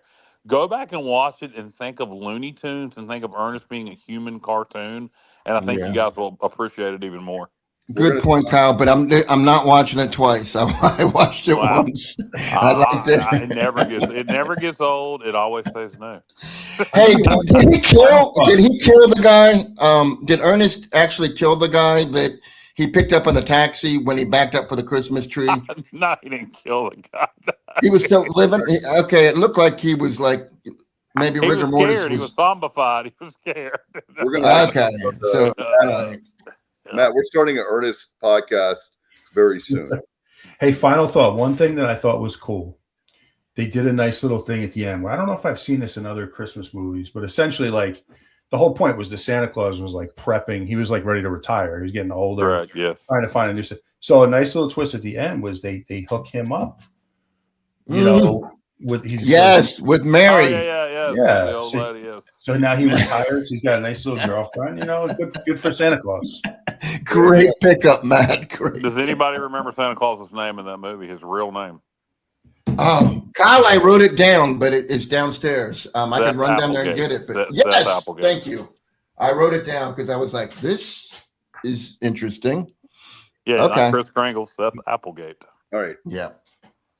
So great. Well, there you go. So I'm glad you guys both enjoyed Ernest. I told you would. And Ernest Saves Christmas is in my top 5, and I understand why it's not in everybody's, but everybody didn't grow up watching it. Okay. Now, Kyle, you did not watch Trading Places, though, correct? No, I watched Mean Girls instead. Oh my God! You got to be kidding me! Trading Places is one of the best movies from the 1980s, hands down. Absolutely, no doubt. When Santa pulls that loaf of bread out of his beard. Remember that, Dave? Fish. Oh, yeah. Is Trading Places a Christmas movie? Well, not technically, but it takes place at Christmas time. So it's enough Christmas content to make you get in the spirit. Well, I'm going to say one line, and this makes this next movie a Christmas movie. Now I have a machine gun. Ho, ho, ho. That would be Die Hard. Not Homie Towers. Yeah, there's a big debate about that one. Waiting for Kyle. Die Hard is one of my favorite movies of all time. It's not a Christmas movie. Not Christmas. It's not a Christmas movie. That's the category like we talked about. It takes place around the holidays, but it's not a holiday, but it's not a Christmas movie. Who wants to start first? We have, for people joining us, we've been teasing this for at least a week or more, of the top Christmas songs, your top 5, and your top 5 holiday movies, Christmas movies. And I'm going to surprise you on my Christmas songs. I won't surprise you in my movies, but You're asking somebody to start? You want to start with? Can we start with worst? Worst. Yeah, five. that's what I thought we were doing worse. yeah, go worst. Yeah, that's fine. Stevie, you've been kind of quiet. You want to kick it off? Yeah, I'm gonna go back in the '80s. Worst Christmas song. Shut and up, this was Stevie. Shut the hell up, Stevie. What? You're gonna go with Christmas rapping? No, I'm not gonna Oh. go with that song. I'm not gonna Okay, go with all that song. Yet. This is even worse. Believe it or not. New Kids on the Block have a funky Christmas. I know what you're talking We about. can all agree on that. Yes. Yeah. Oh my gosh. Get that out of here. Yeah. Have a funky Christmas. Yeah. I know Matt was probably a New Kids on the Block fan back in the day. Yeah, I could tell that fits his. Hey, weren't they around you though, Matt? Well, they were from Boston, I I think. think they were from Boston. I don't know, Yeah, but that song is Boston. horrendous. Is that your Yeah, top? the other. You want me to name the other one? That's Kyle? one of his top Christmas songs, man. Yeah. What's another one you hate, Stevie? The Waitress's song. Oh, Christmas yeah. rapping by the Waitresses is an awesome song. Kyle likes It's that. just I a love woman that song. talking. That's one of my It's just a favorites. woman talking. I just went to the store, blah blah blah, do la la. I'm like, God, no. Merry Christmas, but I think I'll miss this one this year. It's a great song. It's very 80s, so Horrible. catchy. Love it. Horrible. That Bah has, humbug with you, without this Stevie. song because it's my favorite holiday. It's a great song. all right, go ahead, Stevie. Oh, I just said it. That Waitress's song, whatever the name is. It's called Merry Christmas Christmas. rapping. It's called Christmas Christmas rapping. Yeah, that's it. Ugh. I love that song they did non-Christmas, which was "I Know What Boys Like." I know what boys. Yeah, it's a great I song. hated that song too. Same vibe. I like it too. I like it too, Dave. Yeah. Gosh, y'all were- It's called New Wave, Stevie. It's New Wave. I was not new wave then. I was old wave. Microwave. Would you? Tidal wave. All right, do you want to do your worst movies or? Do I want? So all right. So let's stick with worst. Let's Christmas everybody songs. do their songs. Yes. All right. So worst Christmas songs. God, I didn't even think about this very much. There's so many bad Christmas songs. I just turn them off if I don't like them. So there's not any like that. Just I can't stand because I just don't listen to them. Yep. So it's almost a moot point to me. I can tell you a few that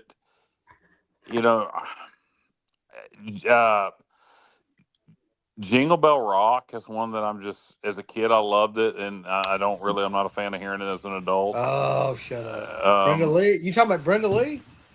Any version of Jingle Bell Rock. Bobby Helm. Just tired of it. The 12 Days of Christmas is one that's really annoying. A very classic song, but does anybody really like the 12 Days? On the first day I love of it. Christmas? No, you don't. Nobody likes that song. I love it, man. It's great. Dominic, I love Dominic the Donkey too. That's a fun one. Dominic. Well, everybody loves Dominic. Yeah. Yeah, that's fun. You were picking on that earlier today too. Yeah, You need because it's fun to stop pick on. I really don't have a Christmas songs that I hate because I just don't listen to them if I don't like How about this classic, Kyle? Bon Jovi, Backdoor Santa. I don't know that song. Let's move on. I'm gonna just bow out. I'll come back to my favorite Christmas songs, but let's move on to Matt's least favorite Christmas songs. All right, this is my favorite category of the show, by the way. So all right, because some of these songs are so bad. It's like it's amazing to me that they ever got through a studio and released to the public. But all right, so I'm going to start with number 5 worst Christmas song ever made, and that is going to be "Please Daddy Don't Get Drunk for Christmas" by John Denver. I don't know that song. So I have heard of that song too. Kyle, we talked about this last year. Let's just think of the title of this song for a second. "Please Daddy Don't Get Drunk for Christmas." That's what we're talking about here. Alan Jackson did a version. It was actually pretty good. But the John Denver version is an abomination. Things I did not expect to hear Matt Simmons to say tonight. Alan Jackson did a version, and it was pretty good. It was pretty. It is. If you listen to both like side by side, and you'll see what I'm saying. Number 4, I gotta agree with Stevie. I have NKOTB with a funky Christmas. Just a disaster of a song. All right, completely embarrassing. Yes. The third worst Christmas song ever made is Wham! Last Christmas. Oh, Why? I want to Yeah. gouge my eyes out. I gave Gave you you my my heart. Did you have a bad experience with that song or something? Christmas, a girl broke up with you, and you were like, Once bit, It was, twice shy. it's on. Go into any store around this time. That's all they play is that stupid song. no. Let me tell you this, guys. And I'm sorry to interrupt you, Matt. My boss at work decided one year, if we were going to play, every year starting December 1st, we play all Christmas music. Well, he instead of getting serious radio, he decided he was going to play a CD with 18 songs the whole freaking month, and one of them wasn't even about Christmas. One of them was about a damn crab shack, and I don't know where that came up there. And I was by the end of it, by December 25th, I was like, please get me out of this Christmas song hell, because I knew all these songs would come on. I'm like cringing every time. I'm like, God. But yeah, go ahead, Matt. Yeah, and the comments are funny as hell too. Kevin, Last Christmas is horrible. Agreed, Kevin. So number 2, worst, maybe not forget Christmas, maybe the worst song ever made, and that's going to be coming in at number 2, Band-Aid with "Do They Know It's Christmas Time." The world. You'll be happy to know Waylon Jennings walked down on the recording of that song. No, that was you. That was not that one, Kyle. That was USA. That was "We Are the World." Okay, same difference. And the one he's talking about is the British version. So, yeah. Okay, This okay, is yeah. this is before "We Are the Kilgore World." from the Boomtown Rats. Yeah, they had like George Michael and all the British. Yeah, I know singers the on that. song. Let me But just now tell you Waylon guys, Jennings was the one on "We Are the World." Yeah. When I was in Feed 6th grade, the world, let them know it's Christmas time.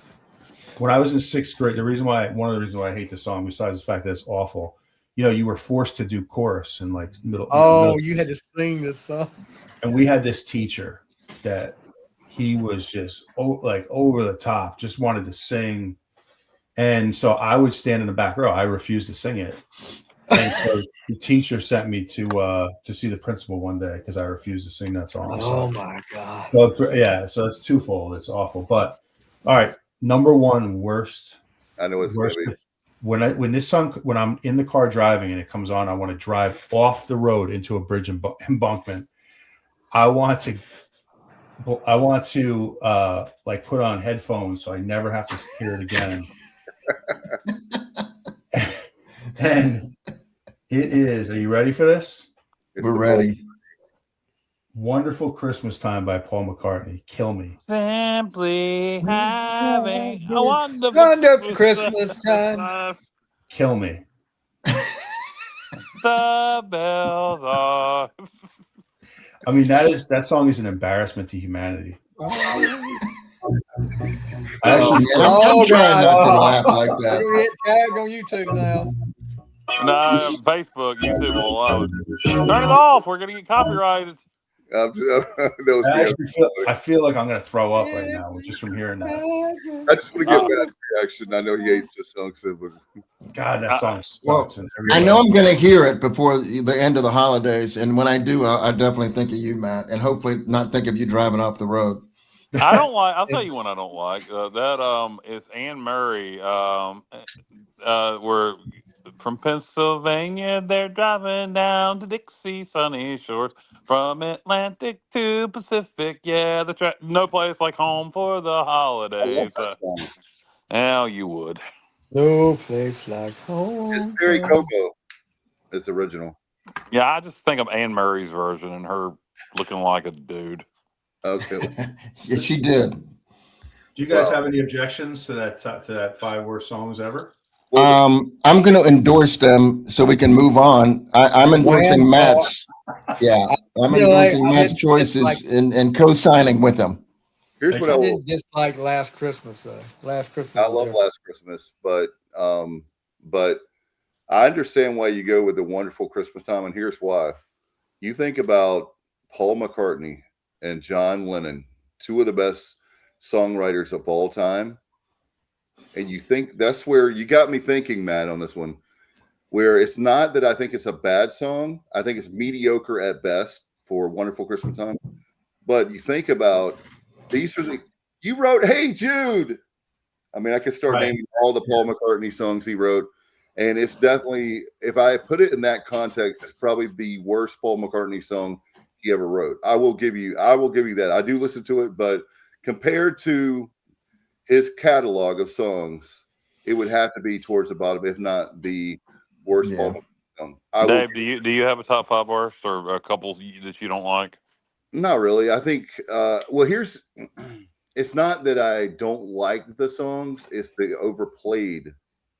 And here's the one, the most overplayed. I would definitely, my number one most overplayed, and I absolutely love her, is Mariah Carey. Oh God, I'm so sick of that song. Oh geez, no. It's a good song. I'm sick of it. But you want the one with Justin Bieber in it too? It's like Stevie. I feel like I'm on Mariah Carey hell over and over and over, and all I want for Christmas is not to hear the damn song anymore. So. Yeah. That's it's not that it's a worse song. It's like, for me, my dad said this years ago when I was a teenager. He said, David, because he knows I love Christmas songs. He's like, there's only so many Christmas songs. And after you hear Silent Night for the 50th time by 50 different artists, no matter how much you love the song Silent Night, it's like everybody has. Oh, I got one I hate. I didn't mean to cut you off, Dave, but an epiphany just hit me. I got one I can't stand. You talk about bad songs, goofy ass songs, stupid songs, horrible songs, moronic songs that are so damn bad. Matt, you might want to reconsider your list and add this one to it, my friend. So I want to buy these shoes for my mama, please. Oh, yeah. Christmas shoes. And these shoes are just the size. Don't tell me, Kyle. Yeah. I know the first time you heard that song, you cried like a baby. Probably. Oh, I sure did, because it was so freaking horrible. It is one of the corniest, cheesiest songs I've ever heard in my life. They made a movie from it, though. Yes, it's horrible. Christmas shoes. Oh, that's right. Was that who the hell was it? That was a What? No, they made, because Stevie said they made a movie. They did. They did. Yes, it was horrible. It was just as bad as the song. Yeah, Christmas Shoes is a terrible song. Just goofy and embarrassing and just sappy for all the wrong reasons. It's horrible. That song is an abomination. That's the greatest word of all time, abomination, by the way. Johnny, do you have any? Worst Christmas songs? No, I co-signed with Matt. I'm endorsing his choices. You want to add Christmas Shoes because I'm like Kyle. If I don't like it, I just turn it off. I don't listen to it. Yeah, Matt, how did Christmas Shoes not make your list? It was actually it was like right outside the list. It was like 7. It was another song receiving votes. It was receiving votes. It was like number 27 in the top 25. She's probably got there with Backdoor Santa. Well, I showed you that, that was off a very special Christmas. I think a Backdoor Santa made Christmas Shoes. Oh, God. I mean, I could give my top 5, I guess. I haven't, you know what, Kyle? I spent so much time with Ernest Saves Christmas that I didn't really think about this. Go ahead. Top of my head, I can give you some, though. I can give you, like, my top 5. I'll be quick. All right. I like Christmas in Dixie. Oh, God, mine too. Yeah. Alabama. I like Merry Christmas from the Family, Robert O'Keefe. Me too. So far, we're in line. Okay. Well, here's where we're going to depart, I think. Have you ever heard of Louisiana Christmas Day from Aaron Neville? I got it. Yeah, I got it like a little Cajun wanderlust. I've gone down there many times. I love that part of Louisiana. So anyhow, that's on there. And Christmas Island by Jimmy Buffett. Run Rudolph Run also is really good. You like Ronan Uh, Rudolph, Chuck Berry. Yeah. Well, no, not Chuck Berry. I'm trying to think who redid it. I Brian know Adams? Leonard Skinner redid it, but that's not the one I'm thinking of. Anyhow, those are some of the ones that I like. Yeah, I'm Kyle, going. what's the one that the group that did the Santa like a rock choo choo train? What is it? Oh, you talking about shit? It's the Tractors. It's oh God, Boogie Woogie Choo Choo Train. It's the remake of that one. It's Christmas. They made it Christmas. Oh yeah, Santa. then there's I know you guys probably never heard Do this. you like that one or dislike it, Stevie? Yeah, I'm not a fan. I don't hate it, but I'm not a fan. This one I just heard for the first time a couple weeks ago. The name of the song is Santa Claus Boogie. Thanks to Jessica for that. Thank you. Thank you, Thank you, Jessica. Jessica. Thank you, Mama Jessica. I can't leave out Pretty Paper by Willie Nelson. That's good too. Randy Travis has a really good version of Pretty Paper. Bachman Turner Overdrive. You remember they did the song "Taking Care of Yeah, Business"? Yes. they're They Canadians. did a Christmas song. The leader of that group called "Taking Care of Christmas." Oh wow, Is I it good like or that. bad? It wasn't bad, but I mean, Did they use the same hook, like kind the of same everything, the same music? yeah, everything. It's Okay, kind of cool. I mean, taking care of Christmas. I'm gonna have to listen to it now, Stevie. yeah. Yeah. So my favorites list would be Christmas in Dixie. I'm there with JR on that one. That's my favorite. Not even close. Number two, Robert Earl Keen and Montgomery Gentry's version of Merry Christmas from the Family. I like both. Montgomery Gentry did a great Morse commercial cover, but Robert Earl Keen's version is raw. Great lyrics in Merry Christmas from the Family. Yep. If you've never heard it, listen to it. Yeah. Little sister bought her new boyfriend. He was a Mexican. We didn't know what to think of him until Oh he yeah. sang Feliz Navidad. It's fantastic. I The Waitress's Christmas Wrapping's another one I really love. Me and Stevie completely agree on that one. Great song.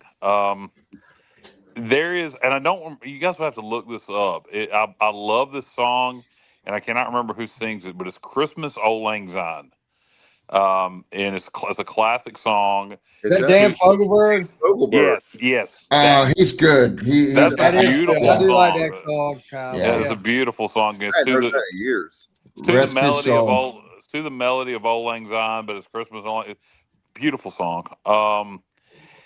I'm trying to think of other ones that really stick out to me. Kevin, I'll agree with Kevin Cozart on this one. If you bring that up. Oh, Christmas Time's a Coming. And my favorite version of that, Stevie or JR, you like Cajun sound and stuff? Yeah. Listen to Sammy Kershaw's version Oh, of well, Christmas Time's a yeah. Coming. Anything Sammy Kershaw does is good. Yeah, saw him live not long ago, but he did a Cajun inspired version of Christmas Time's a Coming that I really enjoy. Okay. Song by George Strait called Milk and Cookies that I like a lot. It's just a little goofy song. Alan Jackson and Alison Krauss had a Christmas song I like called The Angels Cried. And then if you want to go traditional, John Barry. I don't know if y'all know who John Barry is. Yeah. I know you're talking Dave about. will. Oh, Holy Night. Yes, you beat me to it. His version of "Oh Holy Night" is better than Josh Groban's. His version of "Oh Holy Night" is unbelievable. You're right about. I give you major props. Yeah. It's very Kevin good. Cozart got a bad one on his comment up here. I agree with that. I hear that at work all the time, and I can't stand that What- voice. We I talked want about that one. hippopotamus for Christmas. Yeah. Well, I don't want to go there because of Yeah, you know, Stevie, you weren't on the show yeah. the other night. That one is disqualified from a song we Yeah. can make fun of no, we can't. because of Dave's daughter, and so we. Yeah, I I'm was with- up there then. I heard that. Oh, Stevie just Yeah. doesn't care. He's going to continue to make fun of her. Yeah. Listen. Stevie, you heartless I have bastard. to listen. I have to listen to it every day, though. Stevie, Heartless, if just it were heartless. not for the sentimental part of what happened and the fact that I know. I would be right. Horrible. I was that Horrible, Stevie. that song. That song has a special meaning. Otherwise, I would agree with you 1,000%. So, What about Kenny Curlin's talking about Santa Baby by Madonna? Oh God. Hers is, I listened to it again today because I knew you were going to ask about that. It's You on did? yes, because it is on the. I love Very Special Christmas. Those compilations of the different songs. Like Tom Petty has a song on, not the first one, but it may have been the second one. But anyway, Kelly Pickler's version is cute. yeah, she did a nice job with it. Blue Christmas by Elvis. How about Blue Christmas by Porky Pig? Yes, that's fantastic. I'll have a blue, blue, blue. But the thing that makes the whole song is the guy laughing in the background. Yes, yes. What about the singing dogs with the jingle bells? Oh yeah. See, that's novelty. I did have one novelty song on my top. Do you want to hear my top five? Yeah, go ahead. Absolutely. Okay, so I wanted to. I usually give you all the same songs every year, so I said I've got to do. Well, if it's your top five, it's your top five. I know, but I have more than 5 that I really like. So, the 2025 top 5. Kyle, yes, Kyle will like this one. This is my novelty song. Coming in at number 5 for Kyle. Santa Claus is Watching You by Ray Stevens. Very good. Yeah, that's a great one. Very funny. He's everywhere. He's everywhere. Exactly. I love that. I'm a huge fan of Ray Stevens, but that one. Me too. Number 4 is a country song that I threw in this one for Kyle. Santa Looked a Lot Like Daddy by Buck Owens. Oh yeah, that's Santa great. looked a lot like Daddy. That's great, Dave. Okay, number 3 is one I have. I put in this year, and I love the song, and I said, you know what? I need to put it in my list. Christmas in Hollis by Run DMC. I love that. Yes, sir. Great movie, great song. It's Christmas time in Hollis, Queen. I just love the beat, the everything about it. I love Run. I'm a huge Run DMC fan, and anyway, number 2, Matt's gonna kill me on this one, but I do love her. Is it Cyndi Lauper? No. I do love her. Oh, Do you not like Cyndi She's got a Lauper? bad Christmas album, so that's where I was going. Oh, no. Have Yourself a Merry Little Christmas by Judy Garland. Oh no, I like that. That's a good one. Oh, okay, all right. That's a good one. By far my number 1. That's the best version, I think, in my opinion. That's just my opinion. And the number 1 for me this year is Please Come Home for Christmas by the Eagles. yeah. That's solid. That's solid. What about Little Deuce Coupe by the Beach Boys, or the Little Saint Nick, rather? Oh, that's a good one. Little Well, It's basically the same. It's the same damn Saint song. Nick, yeah. It is. I'll tell you Meliki what. Liki Maka. Huh? Maliki Liki Maliki, Maka. Bing Crosby. Anything off the Star Wars Christmas album for me is great. All right, let's go. C3PO. Go I like. top. I'll tell you another one I do like before we get off to Amy Grant. Grown Up Christmas List. Oh, yeah, it's a little sappy, but it's got a good. It's But let it be meaningful. a sappy Christmas song, dude. Oh, here's I mean, another one. No more lights torn apart. Jesus. I I love that one. That's a classic, Justin. Christmas time. Am I the only one who likes to sing? Your guys' music knowledge far outweighs mine. I can't keep up with the music. Grandma get run over by reindeer. If Justin, you heard some of the conversations me and Kyle have about the most useless information in the world, oh God, we know more useless information than anybody on the planet. Justin you has, ain't getting Dave. Dave's right up there too. hey, by the way, Kyle. Yeah. Justin has a song for you. You ready? Okay, sure. All I Want for Christmas is a Power Bowl Win by the Sports Objective. Can you write that song for me? Yeah, I'll get it. Hey, we need to go in the studio like the Chicago Bears did the Super Bowl shuffle. Oh yeah. Oh yeah. Super Bowl Shuffle. Is that what it was? That was one Yep. I love that team, even though it's not my team. That's one of the best teams of all time. But please stick to football. That was one of the most god awful songs. Cringe. It was cringe. Yeah. Yes. All right. And so was the and so was the God Almighty. Help me out, Stevie. The wrestling parody, the AWA. Oh, Usually, if you only knew. And then What was Land it? of 1,000 Dances. What was the name? It was the I that can't remember. WWE album. No, the AWA did their own version of the Super Bowl. Oh no, gosh! Oh, I don't know that. Wrestle Rap. Wrestle, yeah, but it was what was the pay per view? Well, Wrestle Rock. Wrestle Rock, yes, Wrestle Rock. We do the Wrestle Oh Rock my Rumble. God! The worst, Yes. to me, one of the worst albums in the '80s was that damn WWE album they had. Like, they even had Power Driver. Rick Derringer, Rock and Roll Hoochie Coo, and That would now he's talking about Oh. the first one, Kyle, with the Land of 1,000 Dances on it. With Okay. na. All right. So I'm trying to keep All right. Well, I'm trying to keep this on track here. I got to steer the ship. So Christmas movies. We're gonna do top. We don't have to do top 5. Let's just best and worst Christmas movies. I firmly say my favorite Christmas movie of all time is A Christmas Story. National Lampoon's Christmas Vacation is right up there too. Yeah. The 1999 version of A Christmas Carol with Patrick Stewart, Ernest Saves Christmas, and Miracle on 34th Street, the original version from '47. Those would be my top 5. What about Disney's Christmas Carol?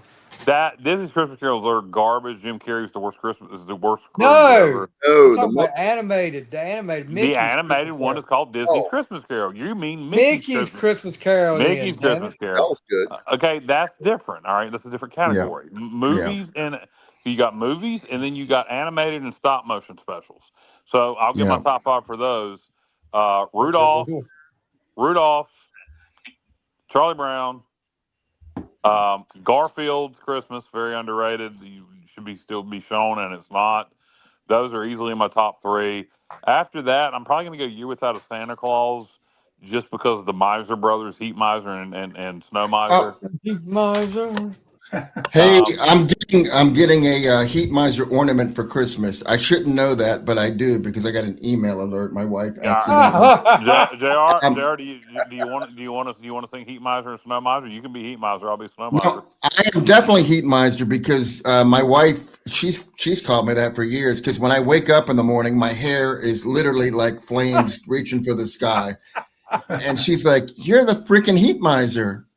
And they call him Heat Miser. So she bought me a Heat Miser ornament that I just happened to see was heading my way, but I didn't. She doesn't know that I know, so I'm going to act surprised. If she's watching, she knows now. Now she doesn't listen all the time. She's a dedicated viewer and listener to the show. She knows. Yeah, but she just got back from Carolina today. Like she just got back with the dogs, and she's wiped out, so she's sleeping. Yeah, I'm a messenger and tell her to listen to. She's not hearing me. And Frosty the Snowman should also be on that list. I think I left Frosty out. So, all right, Matt. Star Wars Holiday Special. Matt, you got favorite Christmas movies and specials? Yeah, I'll go. I'll just go through them really quick. So most of them are like, so Kyle, A Christmas Story, obviously Christmas Vacation. I like the 1951 Christmas Carol is my favorite one. It's an old black and white movie, but the guy who plays Scrooge is he's just a grisly, nasty old buzzard, and he's just great in the role. Here's one that you guys may or may have not seen. It's a little bit of a surprise. The Family Man with Nicolas Cage. Oh yeah. That is a great, way underrated movie. That's way. How the hell have I not heard of that? I've never watched it. That was '90s, right? I don't care. It's Nicolas Cage. I should have heard of that. I hadn't heard of it. It was right around 2000, so it may have been, Yeah, it was late '90s, early 2000s. Yeah, I'm a Nicolas Cage fan for sure. Aya Leone was the wife. Yes. One. Nicholas. You should watch that if you guys haven't watched it. I liked it, man. It was good. It's a classic. Home Alone, obviously. It's a Wonderful Life. You gotta have that in there. And then my alternate. So I was talking about having an alternate movie that's not necessarily it's a little bit different. Black Christmas I mentioned it from last week. It's from 1974, and it is a freaky ass movie. It's like the original Christmas horror movie, and it's really good. It's really good. Sleigh ride. Have you, Steve? Have you seen it? No, no. Oh man, you got to watch it. Kyle used to love horror, but he's gotten off the horror. He's not. He's Yeah, not I Yeah, I'm have. not I everyone into It doesn't I go Silent with used to Night, love Deadly Christmas. horror. Night. yeah, Something so like Deadly Night, something like Deadly Night 2 were ones I loved watching growing up. there's a remake of Black Christmas from like 2010. It's horrific. Don't watch it. You got to watch the original. So yeah, I'd say those are the best. So pretty close to yours, Kyle. Who wants to go next? Y'all are pretty much naming the ones, All right. but I'm Well, gonna I go. guess I'm gonna go ahead, pretty Steve. much go to a TV show, the episode, and me and Kyle talk about this show right often too, because Kyle says I'm Andy Taylor. Oh God, The yes, the Andy Griffith show, the Christmas special with yes. what was his name? I hope Ken Berry wasn't on there. No, not that one. Yeah, No. Okay, Ken Berry ruined Mayberry. the older man, the older guy that owns had the all the money. stores. Kyle, what was his name? Emmett. The old guy on the Andy Griffith's Christmas special that owns the pharmacy. What's his name? Oh, Ben. No, he don't own the pharmacy. He owns Ben. His name is Ben. He owns the Yeah, his store. name is Ben. He owns Yeah. the store. I said pharmacy. That was the girl. He owns the Ella. store. Ella was the pharmacist. Yeah. So Ben owns the. Yeah. So go ahead, Stevie. Yes, the Andy Griffith. The Christmas one where episode. he's such a Grinch, wants the guy locked up for Christmas, and Andy wants to let him go to spend Christmas with his family. Then, but Andy ends up bringing the family into jail with him, and the Grinch Ben sees him in there, sees him having so much fun, and he keeps trying to get locked up, and eventually Andy figures out what he's doing and puts him in there, and he brings presents for the kids and for the family. So it ends up being pretty good. That was one of my favorite Christmas episodes. Great episode. Stevie, I got to tell you that you hit a home run right there. That is, I can't top that. That is in the spirit of Christmas, and I love Andy Griffith. That was awesome. Yeah, the Santa Claus with Tim Allen. Yeah, the first one's not bad. But yeah, that Andy Griffith episode, we could go down a whole damn rabbit hole of great Christmas episodes, and that one would be right at the top of the list. The Andy Griffith Christmas episode is classic. I know, Kyle, you and I have one of our favorite shows growing up. Hey, really quick, fellas, not to interrupt. We got a special guest here who wants to talk about his favorite movie really quick. Chase? Hey, Chase! What's up, Chase? He just wanted to tell you his favorite. Yeah. Let's hear it. Favorite Christmas movie of all time, the first Home Alone, the original one. There you go. Okay. You can't go wrong that's there. a good one. Home Alone is a classic, 1990. Yeah. That or the Christmas Story. Better than a Christmas. There you go. I don't know about that. I don't know about that one, Chase. No, What? No, Kyle? Not better than a Christmas Story. Well, Right. that's the younger generation is speaking, though. They're our Exactly. future. You're old, Kyle. You're old. That movie came out in 1990. He wasn't even thought of yet. That's what's so funny. Yeah, but I'll tell you this. I've got a daughter. I don't know how old Chase is. How old's Chase? 17. He's So 16. Mallory's like 21. So this generation is more like retro. They go more retro. I don't know how Chase is, but I know Mallory is like into all the retro stuff. I like that. That's comforting to know I that. am too. I do too. Yeah, I think it's because like my kids know like all the. Well, I figured out Mallory's got better taste in music than Stevie. Wow. Hey, hold on a minute, Matt. Is Chase gonna be in Annapolis, or is he gonna be at Kent Narrows? No, not this year. Oh man, because he was there last time, and I mean, if he wants to go, I'll definitely. If he wants to bring somebody, that's what we'll do. The only reason why I'm actually gonna be on the sideline. And I obviously can't get him a pass. So, but I don't know. We'll see. We got a few days. Okay. I hope that you can successfully high five somebody, Matt. We're going to kidnap, by the way, guys, breaking news. We're going to kidnap Stevie, and we're going to have a white van, and we're going to get like 4 dudes to kidnap him and take him to Annapolis, Maryland, so he can watch the game. So when that really happens to me, Dave, I'm going to have everybody come looking for you. Commissioner Dave Richmond kidnaps a fellow commissioner in Leicester. I want to hang out with Stevie really bad. Hey, really quick, we got another surprise guest, and she wants my daughter Avery. Oh, Hey. She wants to tell you her favorite Christmas movie. All I right. would Okay, say, I want to hear it. I would say Home Alone, okay. classic for Yes, me. it is. Yeah, You know, that's a good What one. Well, about Home Alone. Hey, has she got a favorite Christmas song? Do you have a favorite Christmas song? ugh, Oh, I don't know. on the spot. You're on the spot. Yeah, I'm on the spot. Made you think. Christmas Gotta think by about it for a little George bit. Michael. She'll think about that one and she'll come back. Yeah. I got you. Okay, how about one you don't like? Is there any like Christmas songs you just Ooh. are tired of? You've had enough I of? would say have a Holly Jolly Christmas. That's And a Which kind of version? a little bit, Earl Ives. The Burl Ives version? Yeah. Have a holly jolly Christmas. yeah, a little bit too ringtone-y for me. Matt, you That's need a to have good her one. up every week. Yeah.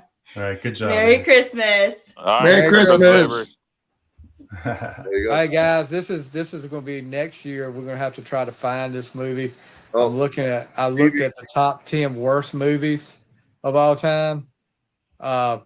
There's one called Santa Claus Conquers the Martians Oh, yeah. What? Yes. from yes. 1964. Yes. Yes. I've got to see this. Yes. I know how- I have heard of that movie. I've never seen it, but I think I've heard Brian Last and Jim Cornette talk about that movie too. hey, Matt, I'm going to steal one of Matt's lines. I don't even have to watch the movie to know it was brutal. I was getting ready to say. Yeah, with a title like that. Man. So what about guys? Is there any like favorite Christmas foods, candies?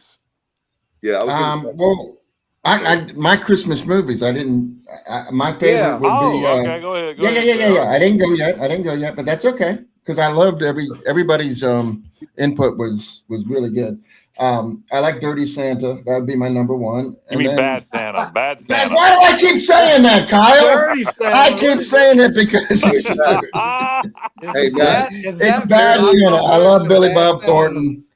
Bad Santa is great. That would be Dirty right Santa. right out of my That's- right outside of my top. Bad Yeah, Santa well, is my favorite. But Yeah, well, just if you like Bad Santa, hey Kyle, if Yeah. you like Bad Santa, you're gonna love love Dirty Dirty Santa. Yeah. Matt. And hold on, Dave. I also Trading Places. I'm gonna say Trading Places is my number 2. Lindsay All right. Lohan did a Hey, great great job in movie. that movie.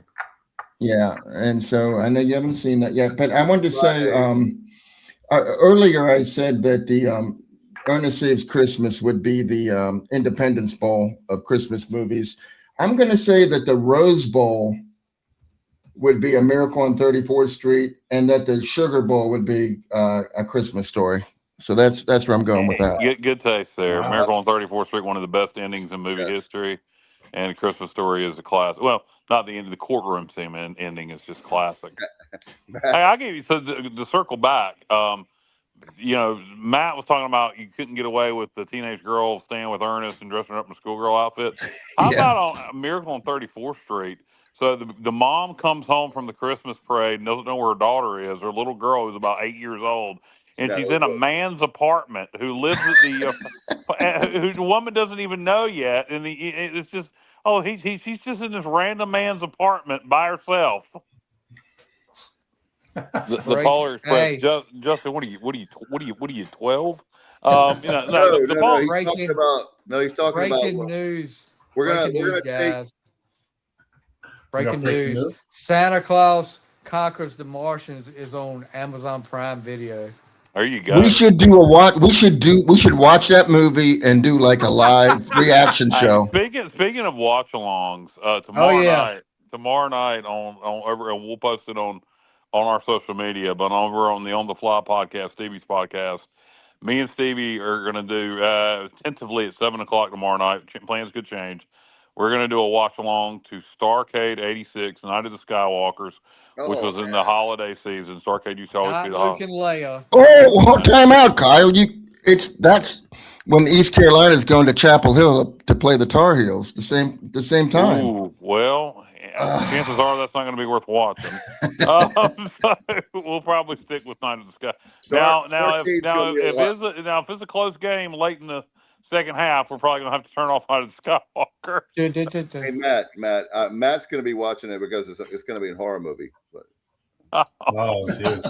I think the spread is 28, by the way. Yeah, Schwartz is always with us, though. The Schwartz is always with us. Yes. Look, we're having, it's going to be more for you guys. It's going to be, Festivus. I mean, come on. We wait. That game tomorrow night is going to be brutal. And I love everybody, but that's going to be a rough game. Carolina. Guys, I can go ahead and tell you. We're going to make money, though, right? We're going to make money, Dave, right? We're getting paid. Yeah. Hopefully. I'm watching the intro to this Santa Claus Conquers the Martians, and the entrance song is brutal. Hooray for Santa Claus.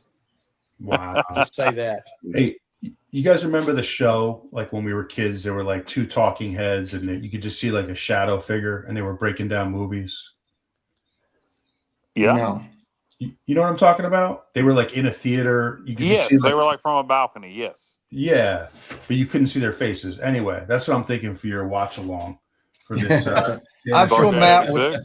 Santa slays what is it? Santa Claus conquers the Martians. Wow. Yeah. Hey, can I give my top 5 real quick for movies? Go for it. No. All right. This is for Kyle. Number 5. I couldn't really think of 5 because I knew everybody would mention like everything. So I'm going with, I'm a huge Bill Murray fan, Scrooged. Number 5. Okay. Interesting. Right. That's decent. That's decent. Now I do like that movie. That movie. Yeah. Number 4. I know you said special. I love Charlie Brown Christmas. It's one of my favorites. Yeah, I think that's a different category, but we'll just go with it. Yeah, I'm going with that too. I like it, Dave. Now, didn't you? Number 3, you guys already know, Christmas Story. I'm a huge fan. In fact, Kyle and I, if we were not doing a show, I'll tell you how much I love our show. Is they had Matt right after Thanksgiving. They had Peter Billingsley at DPAC in Durham, not too far from where we live, to do a Q&A on the Christmas Story, and I wanted to be there so bad. Hold on, Dave. I got to cut you off. Are you a big fan of the Christmas Story that you would actually have a leg lamp displayed in your house? Exactly. Oh yeah. I don't know who would ever. somebody does. So I think the biggest fan in this chat is Matt. Would you do that? I don't know. We're gonna have to do Christmas. Yes, he does have a leg lamp, Matt. You do. He displays that around the 30 trees that he's got in his house. Who makes those trees? Oh, that makes me think. Oh, by the way, I display it proudly. Yes, sir, Kyle. As you should. Thank you, Stevie, for the 33 reference. So yesterday, my wife, I don't remember where we were or how this came up. We were doing something Christmas. And she goes, "Why does Matt have all those trees?" I said, "What?" She said, "Does he really have all those trees?" I said, "Yeah." I said, "Yeah, he's got 13 Balsam Hill Christmas trees at his house." She said, "Really? Why?" I said, "Because he just likes to show off." And he's a representative. And so all this time she thought we were being serious. Tell her I have a 30% share in the company Balsam Hill. Yeah.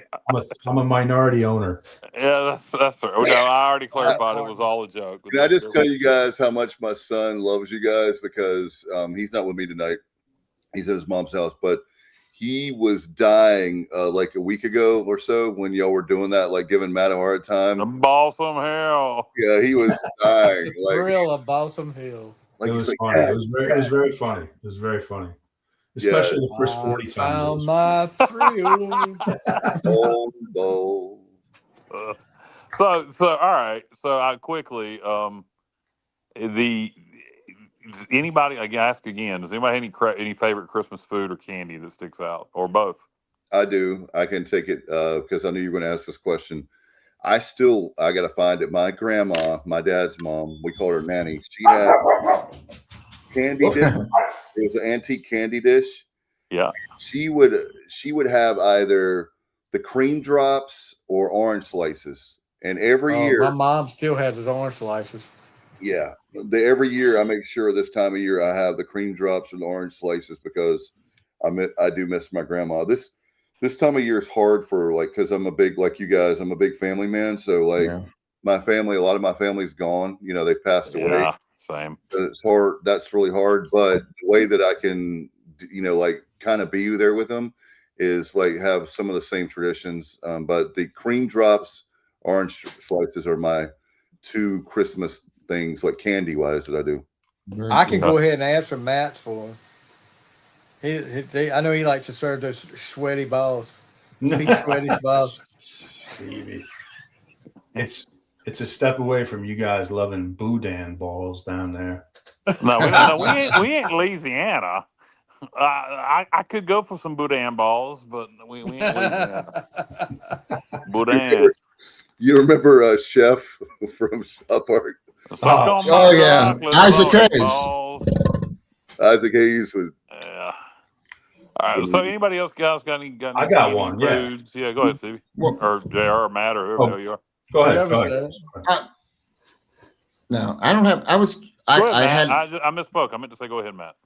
Go ahead, Matt. So a big thing for like Italian families is we do the fish, fried fish. Yes, seven Right. fishes. 7 fishes. So like we do it's delicious, man. We fry up shrimp, scallops, flounder. We don't do 7 usually because that's just a lot of fish, but the fried scallops, tremendous, absolutely tremendous. So I'm actually having Christmas at my house this year, and I'm responsible to cook the fish up. So yeah, Nice. I don't know how well it's going to come out, but we'll see. Good luck That with is that. awesome. I learned a new tradition. I didn't know that. Feast of the 7 fishes. You aren't familiar with that? I am now, but Yeah. I do love fish and I do love seafood. So Yeah, I got to go.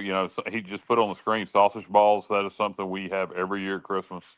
We always do sausage balls. Another thing I really love this time of year is my wife is making them now, candied pecans. She always makes those every year. I'm a big eggnog guy. I drink a lot of eggnog this time of year. Other things that you got to have this time of year, brownies. I'm a big candy guy. I love like the Russell Stover's chocolate Santas, cookies. Just I'm probably missing some big things. I'm a fat ass. I like all that stuff. And of course, a good ham on Christmas Day. You got to have a good brown sugar. Like a honey baked ham. So all the traditional stuff. A lot of sweets, man. Jessica always makes these little cheesecake bars at Christmas time. So that's something I'll be eating a lot of. Oh yeah, they're good. You've had her cheesecake bars? Oh no, I hadn't had any of those. No. Yeah, Kenny Curlin's, being a meat cutter, I noticed a lot of people do that. They, instead of going like the traditional stuff with ham and turkey, they'll get steaks, they'll get ribeyes. Yeah. Had a lot of ribeyes orders this last week. Yeah, I do that. I get a beef roast. Yeah. We always do. Now this year we're actually doing. We normally have a Christmas Eve party at our house for family. Family's getting smaller and smaller. It's very divided this year. So we're going to my dad's on Christmas Eve. We're doing something simple at his house, and then Christmas Eve night we're having on something here. But we traditionally do finger foods on Christmas Eve: sausage balls, barbecue meatballs, different dips, different little finger sandwiches. We're doing That's a good strategy. Yeah, we're doing a smaller version of that this year. And then Christmas Day, we're having lunch with friends. But, so very traditional stuff here. And a lot of candies, man. For me, the candies and the desserts and the sweets are a big deal for my fat ass. Yeah. How about, let's see. So watch out for the Bumpus's dogs, JR, when you make that roast. Bumpus's! Hey, I went downstairs to throw another log on the wood stove, but when you all talk about Christmas trees, does anybody have a crab pot Christmas tree? That's like from down east. Like, no? I got one. They're awesome. Okay, I just didn't know if that was like something that was.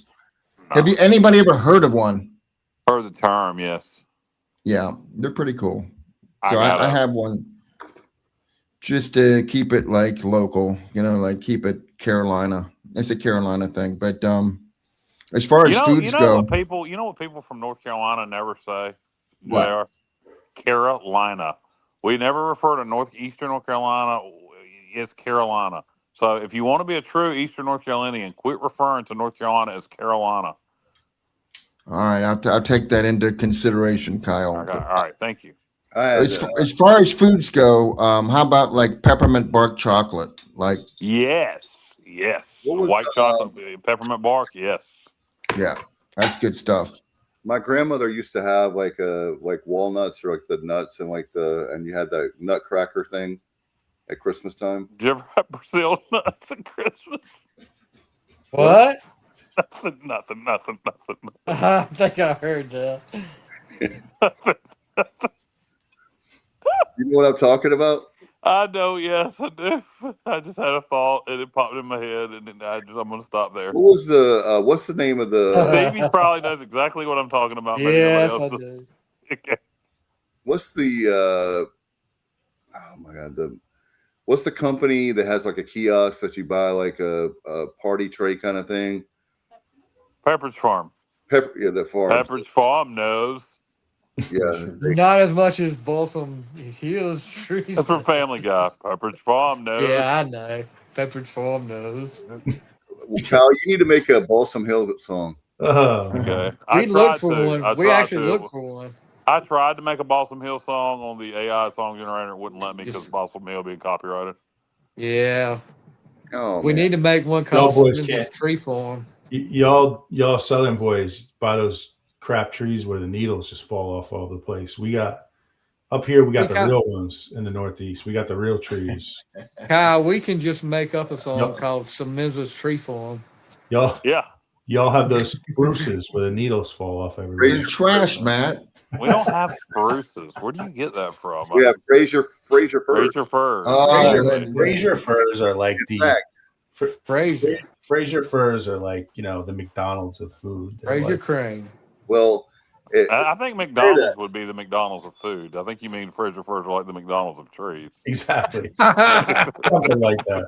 But like, for us, like we actually, a lot of times our trees make it into the White House. Yeah, that happened 3 years ago. Yeah, where's your trees at, Semenza? We got the National Christmas tree. That's right. You got them all at your house. That's what he's doing. He's saving up all the best Tree trees. hoarder. Does anybody like fruitcake? No. Oh my God, I hate fruitcake. I like fruitcake. I'm with you, Kyle. Kyle, I'm with you. Just you can have. I'm not going to have it in July or anything, but but in the holiday season, yes, yeah, it fits. Yeah, The it's dry oddly fruits, it's yeah. oddly attractive to me. Yeah, it is. It's very nostalgic.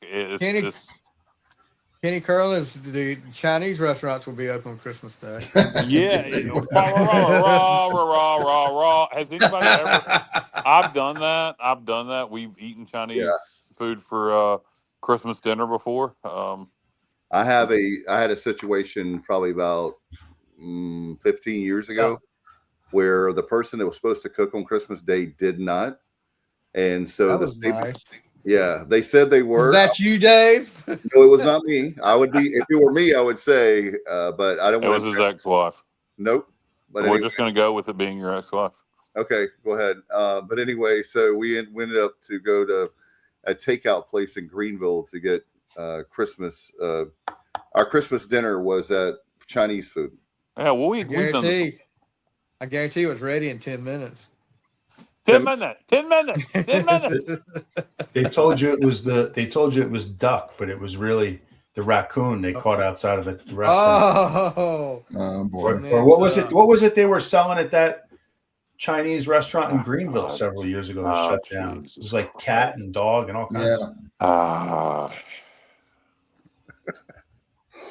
That's a way to bring the show to like, the people like are quiet. No, you left there.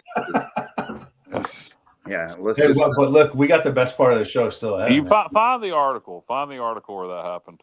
By the way, I do have two things to talk about because Matt, we have a special gift. But before we do, I got two quick things I want to mention to you guys. The first is Johnny knows where I'm going with this because I have failed to mention to you guys, and it's my fault. But back on December 1st, K&W Cafeteria closes doors. 88 years in business, and the cafeteria that I love so much So I didn't know. Oh if you my God, where will we get baked spaghetti now? Yeah, that was one of my favorite things. So I didn't know if you guys had any. Matt, I know you were down here in Greenville. I didn't know if you had any. Do you guys? B&W was a chain, Dave. It won't just I be know Greenville. it was out of Winston-Salem. Yeah, no, I remember going there just because it was like, good on a college budget, Exactly. And yeah, we would destroy some food in there. And man, I used to go out. I'm not going to get into a long story here, but like after practice, sometimes I would go out with like Dwayne Ledford and Carr and Terrell Williams, big Terrell Williams, and some of those guys, and we would go over to what the hell was it? Help me out here. The Blue Oyster Club. The golden, yeah. What was it called? The golden Golden Corral. Golden Corral. Yeah, they don't have Golden Corral. Oh, yeah. Buffet. Yeah, that's a chain. And when they saw us come in, I'm telling you, they would cringe. Yeah, You see 15 football players come in that like to eat, and we put that place. Oh man, we would destroy the buffet in that place. Anyway, I don't want to get into a long story, but it just reminded me of that. Speaking of the buffets, We did that for Christmas Eve several years in a row. My family, because we rednecks, did Golden Corral buffet for Christmas Eve dinner several years in a row. Didn't they have like the chocolate waterfall or something like that? That they still do. They still have a chocolate fountain. Yeah. They didn't back when Matt went, but they do. That's a more modern Golden Corral convenience. It's the chocolate fountain. I love the sneeze guards around the buffet, like to make sure that, in case somebody's. Do you guys know who? Yeah, there's two guys. I want to ask if you know their names. Do you know who John Isley and Billy James are? I do not. Well, Billy James and John Isley. Do you know who they are? I was like, Billy James sounds like a wrestler. yeah, I was going to say, Kyle. No, it's actually the John Boy and Billy show. Okay. And and they're going to the end of the year, so I was a big fan of theirs. And they were funny 20 years ago. 45-year run. They got up to 50 stations. They started in 1980. So I just wanted to give them a salute and great job, guys. 45 years. Hey, nothing to sneeze at, but they're retiring on December 31st. So yeah, it's time for them to retire. When they retire, they should give us a salute. They should give you a salute, Dave. They should give the sports objective a salute. No, I mean, look, they at one time in the 90s and early 2000s, I agree. Were really good, and then it got to be where it was 90% commercials, and I haven't found them funny in years. But you think back to in the 90s, things like Married Men, Friendly Neighborhood, and my favorite shit was John Boy and Billy Playhouse. And tune in next time at John Boy and Billy Playhouse, where you hear the old crusty cook say, "Hey, big man, let me hold a dollar." Hey, big man, let me hold a dollar. I wanted to give them a salute, a shout out, a send off. We appreciate all the great years with them. And I do know, hey, Matt, here's one for you. I was on a classic rock station, and we had them on the morning show.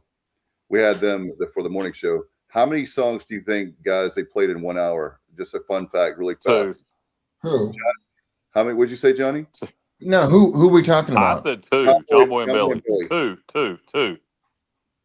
All right, what are you going with? What do you guys think, real quick? I have no idea. In an hour? Yeah, in 1 hour. No more than four, at the least two. I would say probably 4. 6. Wow, that is more than what I thought. Yeah. Because they used to only play a song at the beginning of each segment. It was just wow. And then they would go into talking. And so I'm surprised I'm honestly surprised it was 6 an hour. That shocks me. Yeah, hold on a minute. I'm on a bit of a lag. I'm going to guess 6. Oh, very nice. Very nice. Whatever for JR. Hey, Axel has a question here, guys. All right. Let's see. Are we doing are you guys you normally do your Wednesday night? Wait, Wednesday night. Wednesday night's the 23rd. We're busy. Oh, that's Christmas Eve. That's Christmas Eve. No, we're not doing a show Christmas Eve. No. We're doing a 26th, right? The 26th? Yeah, we are. Friday. Yeah, I'll be there virtually. At the Fisherman's Inn, though, right? Yeah. Correct. Absolutely. Yeah, hang on one second. Yeah, I've got that for us. Yeah, we need to get that out on our social media better. That's There you go. tell your friends and neighbors, guys. Dave, Jr., Matt, are you going to be there? It depends on what time I leave. Okay, Oh, so Matt's going to be there. Dave, Matt's Jr., gonna and be hopefully there. I'll Matt definitely will be there. It's just a question of what time. Okay, so Dave, Jr., and Matt will be there. I'll be there virtually. Stevie will be there virtually Friday night, and Bubba's going to be there as well. I mean, maybe he can fill in and the return of Bubba Rosenbaum to the Sports yeah, Objective. Wow. maybe Dun, so. dun, dun, Hey, I was dun. going to ask you guys about Christmas miracles for the Pirates. Bubba coming back on the show. It's. I I mean, he's going to be there. We should have him on. I would love to have Bubba. What on. happened to our Christmas overlay? That's what I'm Oh, trying where's the candy canes? I'm trying to get it back. Hold on. Shame on you, Dave. Is there a better holiday-related stripper name than Candy Cane? Candy cane. Hey, you remember that movie Joyride where the guy they were No. playing with that truck driver, and his name was Oh, Candy yeah. Cane. That guy kept saying over, "Hey, Candy Cane." Stevie, what are the odds that I know that? But I do. Yeah. That was that. I watched that one time. That's the only time I ever want to see that again. That was a great call. And what was the name of that movie again, Stevie, on Amazon? Joyride. No, Santa Claus destroys the Martians. Oh, yeah. Conquers. Conquers the Martians. Well, Kenny's going to Stan and Joe's to kick off the pub crawl, and we have a special reporter, special correspondent for the pub crawl. Maybe Matt Semenza. We'll see. Matt, you said we had a surprise at the end of the show for me. Yeah, we do. Are we? Yeah. He said it for me. He said it was for me. No, it's Stevie, you'll enjoy it. Trust me. Okay. So yeah, I'm ready for that. Does anybody else? If we're done, I got nothing else. I got nothing else. Let's do it. Yeah. So Kyle, you can't leave now, right? I'm not okay. Let's. Are you ready? Right, so how do we set? Merry let's Christmas, set everybody! Merry Christmas, and we'll have stuff on obviously the bowl game. Maybe. So is it going to be live on the air or after the show? Yeah, it's live on the air. All right. Are you ready? The compilation, Kyle. We're gonna call it. We're gonna call it Kyle's greatest hits compilation. All right, let's see if I can. Yeah, here it is. All right, here we go. Ladies and gentlemen, boys and girls, children of all ages, you are about to listen to Off the Tracks with Kyle from LaGrange. What is about to ensue is beyond all understanding. There will be laughter, disgust, dismay. You will be enlightened, confused, and just downright entertained. All aboard! You wore Charlotte FC hoodie to the bowl last year, Matt. What are you talking about? You knew that. A 2XL. I had a 2. Yes, because I have lost. I would have given Dave a hard time about that one. We gave him a hard time about it, Matt. Will you go tarps off, Kyle, if we win this game? Everybody's obsessed with me going tarps off. Look, everybody wants to see my titties that bad. My OnlyFans is Kyle from LaGrange. My God. I get it, I'm the fat guy, but that's getting old. I'll definitely. Look, if we win this game, I'll go pants off. I'll shove one of my balls. How about that? Trophy. Yeah. That's their only road win this year. Is that Charlotte? And it wasn't impressive. It's inexplicable. Inexplicable. Yes, Stevie, I'm a philanthropist. I was literally thinking, I bet he's going to take this. Yeah. I want him to be tackled. I don't want him banned. There's two things about that. One, at least my belly will hide my wiener, so I won't get charged as a sex offender. Two, I might trip over my balls. Okay. Well, you've seen it. You might not have noticed it. Go back and watch Rajay's touchdown to give us the win in the Military Bowl over NC State, and you can see Bubba trying to give a high five to Rajay, and Rajay was too fired up to give Bubba a high five. And also on that video is Matt jumping up and down like a little kid, which is fantastic. and making Sports Center. I mean, you're famous, man. Do some questions and comments real God quick. almighty, Alan Vick typed the doggone novel. This is year 6. Year 6. Not year 1. This is year 1 bullshit, but this is year 6. Maybe Houston shocks me. And we go 7-5, but I'm not gonna hold my breath. I'm Well, not gonna hold my breath. You have Army. Loss. Just on a personal note, last week I was complaining about the latches on the bathroom stalls. How half the ones in the men's bathroom not latching if you need to take a poop. That needs to be fixed. Get you some boudin balls and send them to you. There you go. Boudin balls against lasagna. Matt has no idea what a boudin ball is. I'm not sure exactly, but it's good. It's basically a fried Louisiana sauce. It's like a Cajun sausage in a fried casing in a ball. So it's basically a fried sausage. That's better than what I thought it was. Balls and sausage is not a good combination. Well, Right. I'm just telling you. In this case, it is. In this case, I never knew for years that in the original Vacation movie, Beverly D'Angelo showed her boobs. Yes. If you watch it, not on CBS or TNT, watch it somewhere. The original version, not edited. Yes, she does in the shower. You're talking Christmas Vacation. We're not talking the original Vacation. All right. They go cross country. Yeah, when you would still want to see Beverly D'Angelo's boobs. So we're talking early 80s. Oh, my Lord. Would you want to see them now? I'm not commenting on the way. I think she's got to be, 70 years old? Exactly.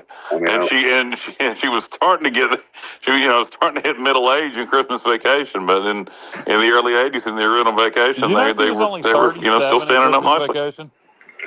Chinese food, and I said, this is great because I love Jack the Rose with bells of Rory, rah rah rah rah rah rah rah rah.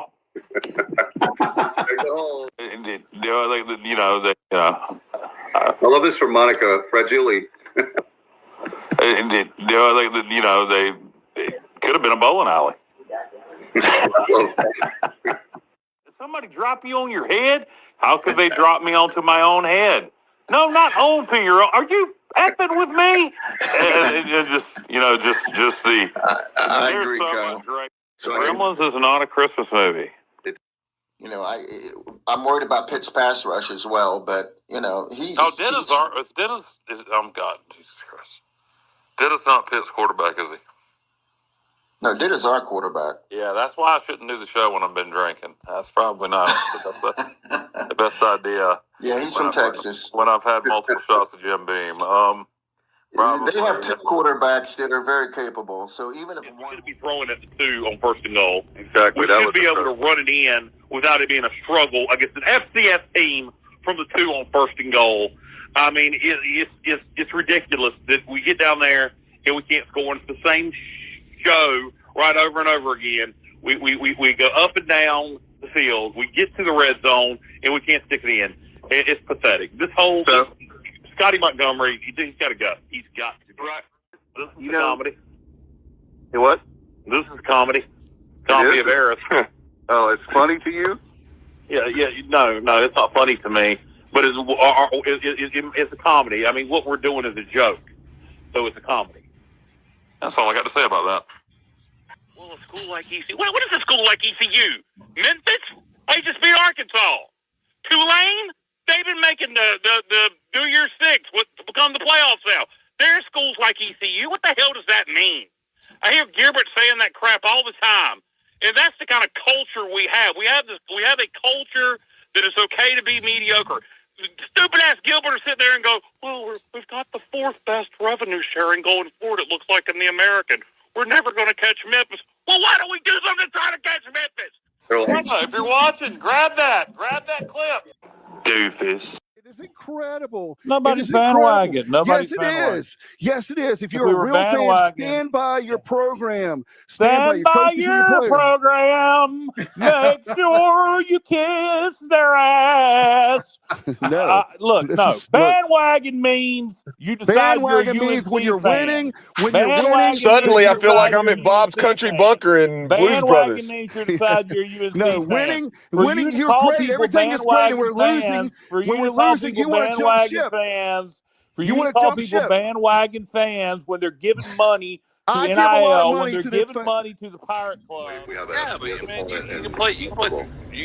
Maybe Well, I have a theory on this. I may be about to say your theory, man. Dave, I see you there. Is it your granddaughter? No, this is my daughter. Okay, your daughter. I'm sorry, I couldn't see. No, man. I didn't see it there. But the point that I'm making, family.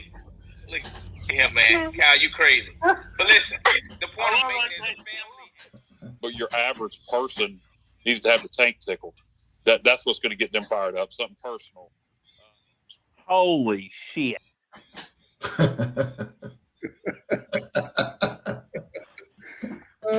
So most of those clips were more recently. I'm surprised that we didn't. I'm assuming Bubba put that together. Kyle, you have no idea how much work we put. Who put that together?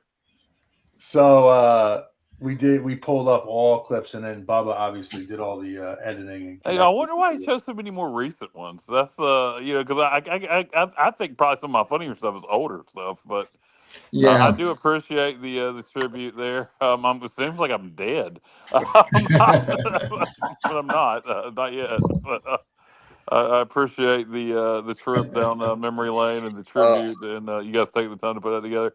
And as I said before, and I'll say it again. Stevie Fly is your favorite line that they didn't put up there. You love this one. I think that just goes to prove without a shadow of a doubt that I'm an entertaining motherfucker. Yeah. Kyle, you are an entertaining MFer, but I would say with that kind of content, I'm going to guess your IQ's got to be at least 148, if not higher. You got it. You nailed it. It was 148. How did you know, JR? How did you know that? I'm going on, I'm a stats guy, so I'm going on the, the information, and I'm processing it. I'm coming up with 148. Well, you nailed it. Home run. And, Stevie's is 148 and a half. Yeah. Yeah, Stevie's edged you out there, Kyle. Yeah. Always will be. Always will be a half more than Kyle's. That's right. A half more. There you go. A half of a step ahead of him, right, Stevie? Oh, man. Yep. All right, man, I appreciate you and Bubba. That was JR. Did you have anything to do with that? Was that all Bubba? No. I cannot take any credit. Bubba's awesome. You and Bubba are both like extremely creative and good assets for the show. So I appreciate both of you. Yeah, our Christmas miracle is Bubba coming back to the show. So hey, we'll keep working on that. I think we could wrangle them in Kent Narrows for one show. Ooh. Yeah, that compilation though is just gold. It's gold. I mean, I could have here's the reality. After 2 hours, I was just spent. But I could have kept going back to I could have kept going back to more to the Scotty Moe years and oh God, the North Carolina A&T episode. You could have just put that whole episode up. That would have been the best of. That's one of our that was after that Sunday or Monday after the game, we had thousands and thousands of views and listens on that, or listens rather, back then. I think my favorite part was when I was singing when I started singing Stand By Your Man. Stand by your program. Oh, that was great. That was great, man. Good stuff. Just before Mike Houston got fired, by the way. Yep. All right. Anybody have anything else before we get out of here? No. Nope. Just want to tell everybody Merry Christmas. Merry Christmas, Happy Hanukkah, Happy Kwanzaa, Happy Festivus, and most of all, Happy New Year. And we'll be back next Sunday night, as a matter of fact. No, aren't we doing it Friday night? Friday night. I'm sorry. Thank you, God Almighty. I have Sunday night in my mind, but Friday night, of course, we'll be there. Join us Yeah, I'll be there virtually. You can come out to the Fisherman's Inn over at Kent Narrows, over at Kent Island. 8 from 6 to 9. What time is the show going to go live? 7? Probably later. Yes, at least 7. 7 between 7 and 8. And we'll have a good time. Everybody come out. Say hey to Dave and JR and Matt. And hopefully Bubba will be there. Me and Stevie will be there virtually. Eat some seafood. They got other options if you don't want seafood. Get drunk. Yeah, they There do. you go. All right, Matt, I'm bringing my football. Maybe we can get some 3-on-3 in the parking lot or something with some of the listeners, something like that. Nice, let's go, man.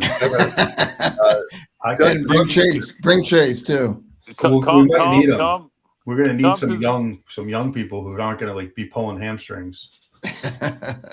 Look, Nah, you're gonna have young females we'll be out permanent there. quarterbacks or something, and let them You're gonna do have the young running. females out there playing tackle football. Might show up. No tackle. Oh well, Johnny, I'll be the automatic. I can sling it. By the way, I can. No, hey Matt, I bring my football to every home football game, and very rarely can I find anyone to throw the ball with me. But I know you will. So Alex, I'm bringing it. I'm bringing it. Alex and Mackenzie will be there, and Alex will definitely throw the football. Oh, hey, Alex and I threw it wasn't an official football. It was more like one of those little plastic promotional footballs. But we were slinging that back and forth in the dining hall. Absolutely. All right. We will post different things, obviously, during the week. Maybe Matt and Kyle can do some Facebook Lives. We'll see about that. No, I'm not putting you guys on the spot, but if you want to put some stuff up there, it's definitely social media gold. We get a lot of views for that. So, Dave, I'll be doing live updates from the field level during the game. Awesome. So, yeah, we asked Matt if he would do that because he'll be there, and obviously we'll be in the stands. But that'll be great, and yeah, we're gonna have a lot of fun. We'll have videos, and obviously we'll see about post game stuff, and we'll do it all. So. Be ready for us on Friday night as we travel on Friday early morning. Hope everybody, by the way, in Pirate Nation is safe to going to the bowl, to and from the bowl. And we'll see you next time. And until then, Stevie, Johnny, Matt, and Kyle, appreciate you guys so much. And hope you'll have a great holiday. And we'll see you on the other side on Friday right here on the Sports Objective. On the other side. Good God. Yeah. The other side of holiday. The other side of Christmas. Okay. Dave is going to be the ghost of Christmas past. I am. I'm the Grim Reaper. All right. Y'all have a great Christmas. All right. Merry Christmas, y'all. Merry Christmas, everybody. See y'all. Bye.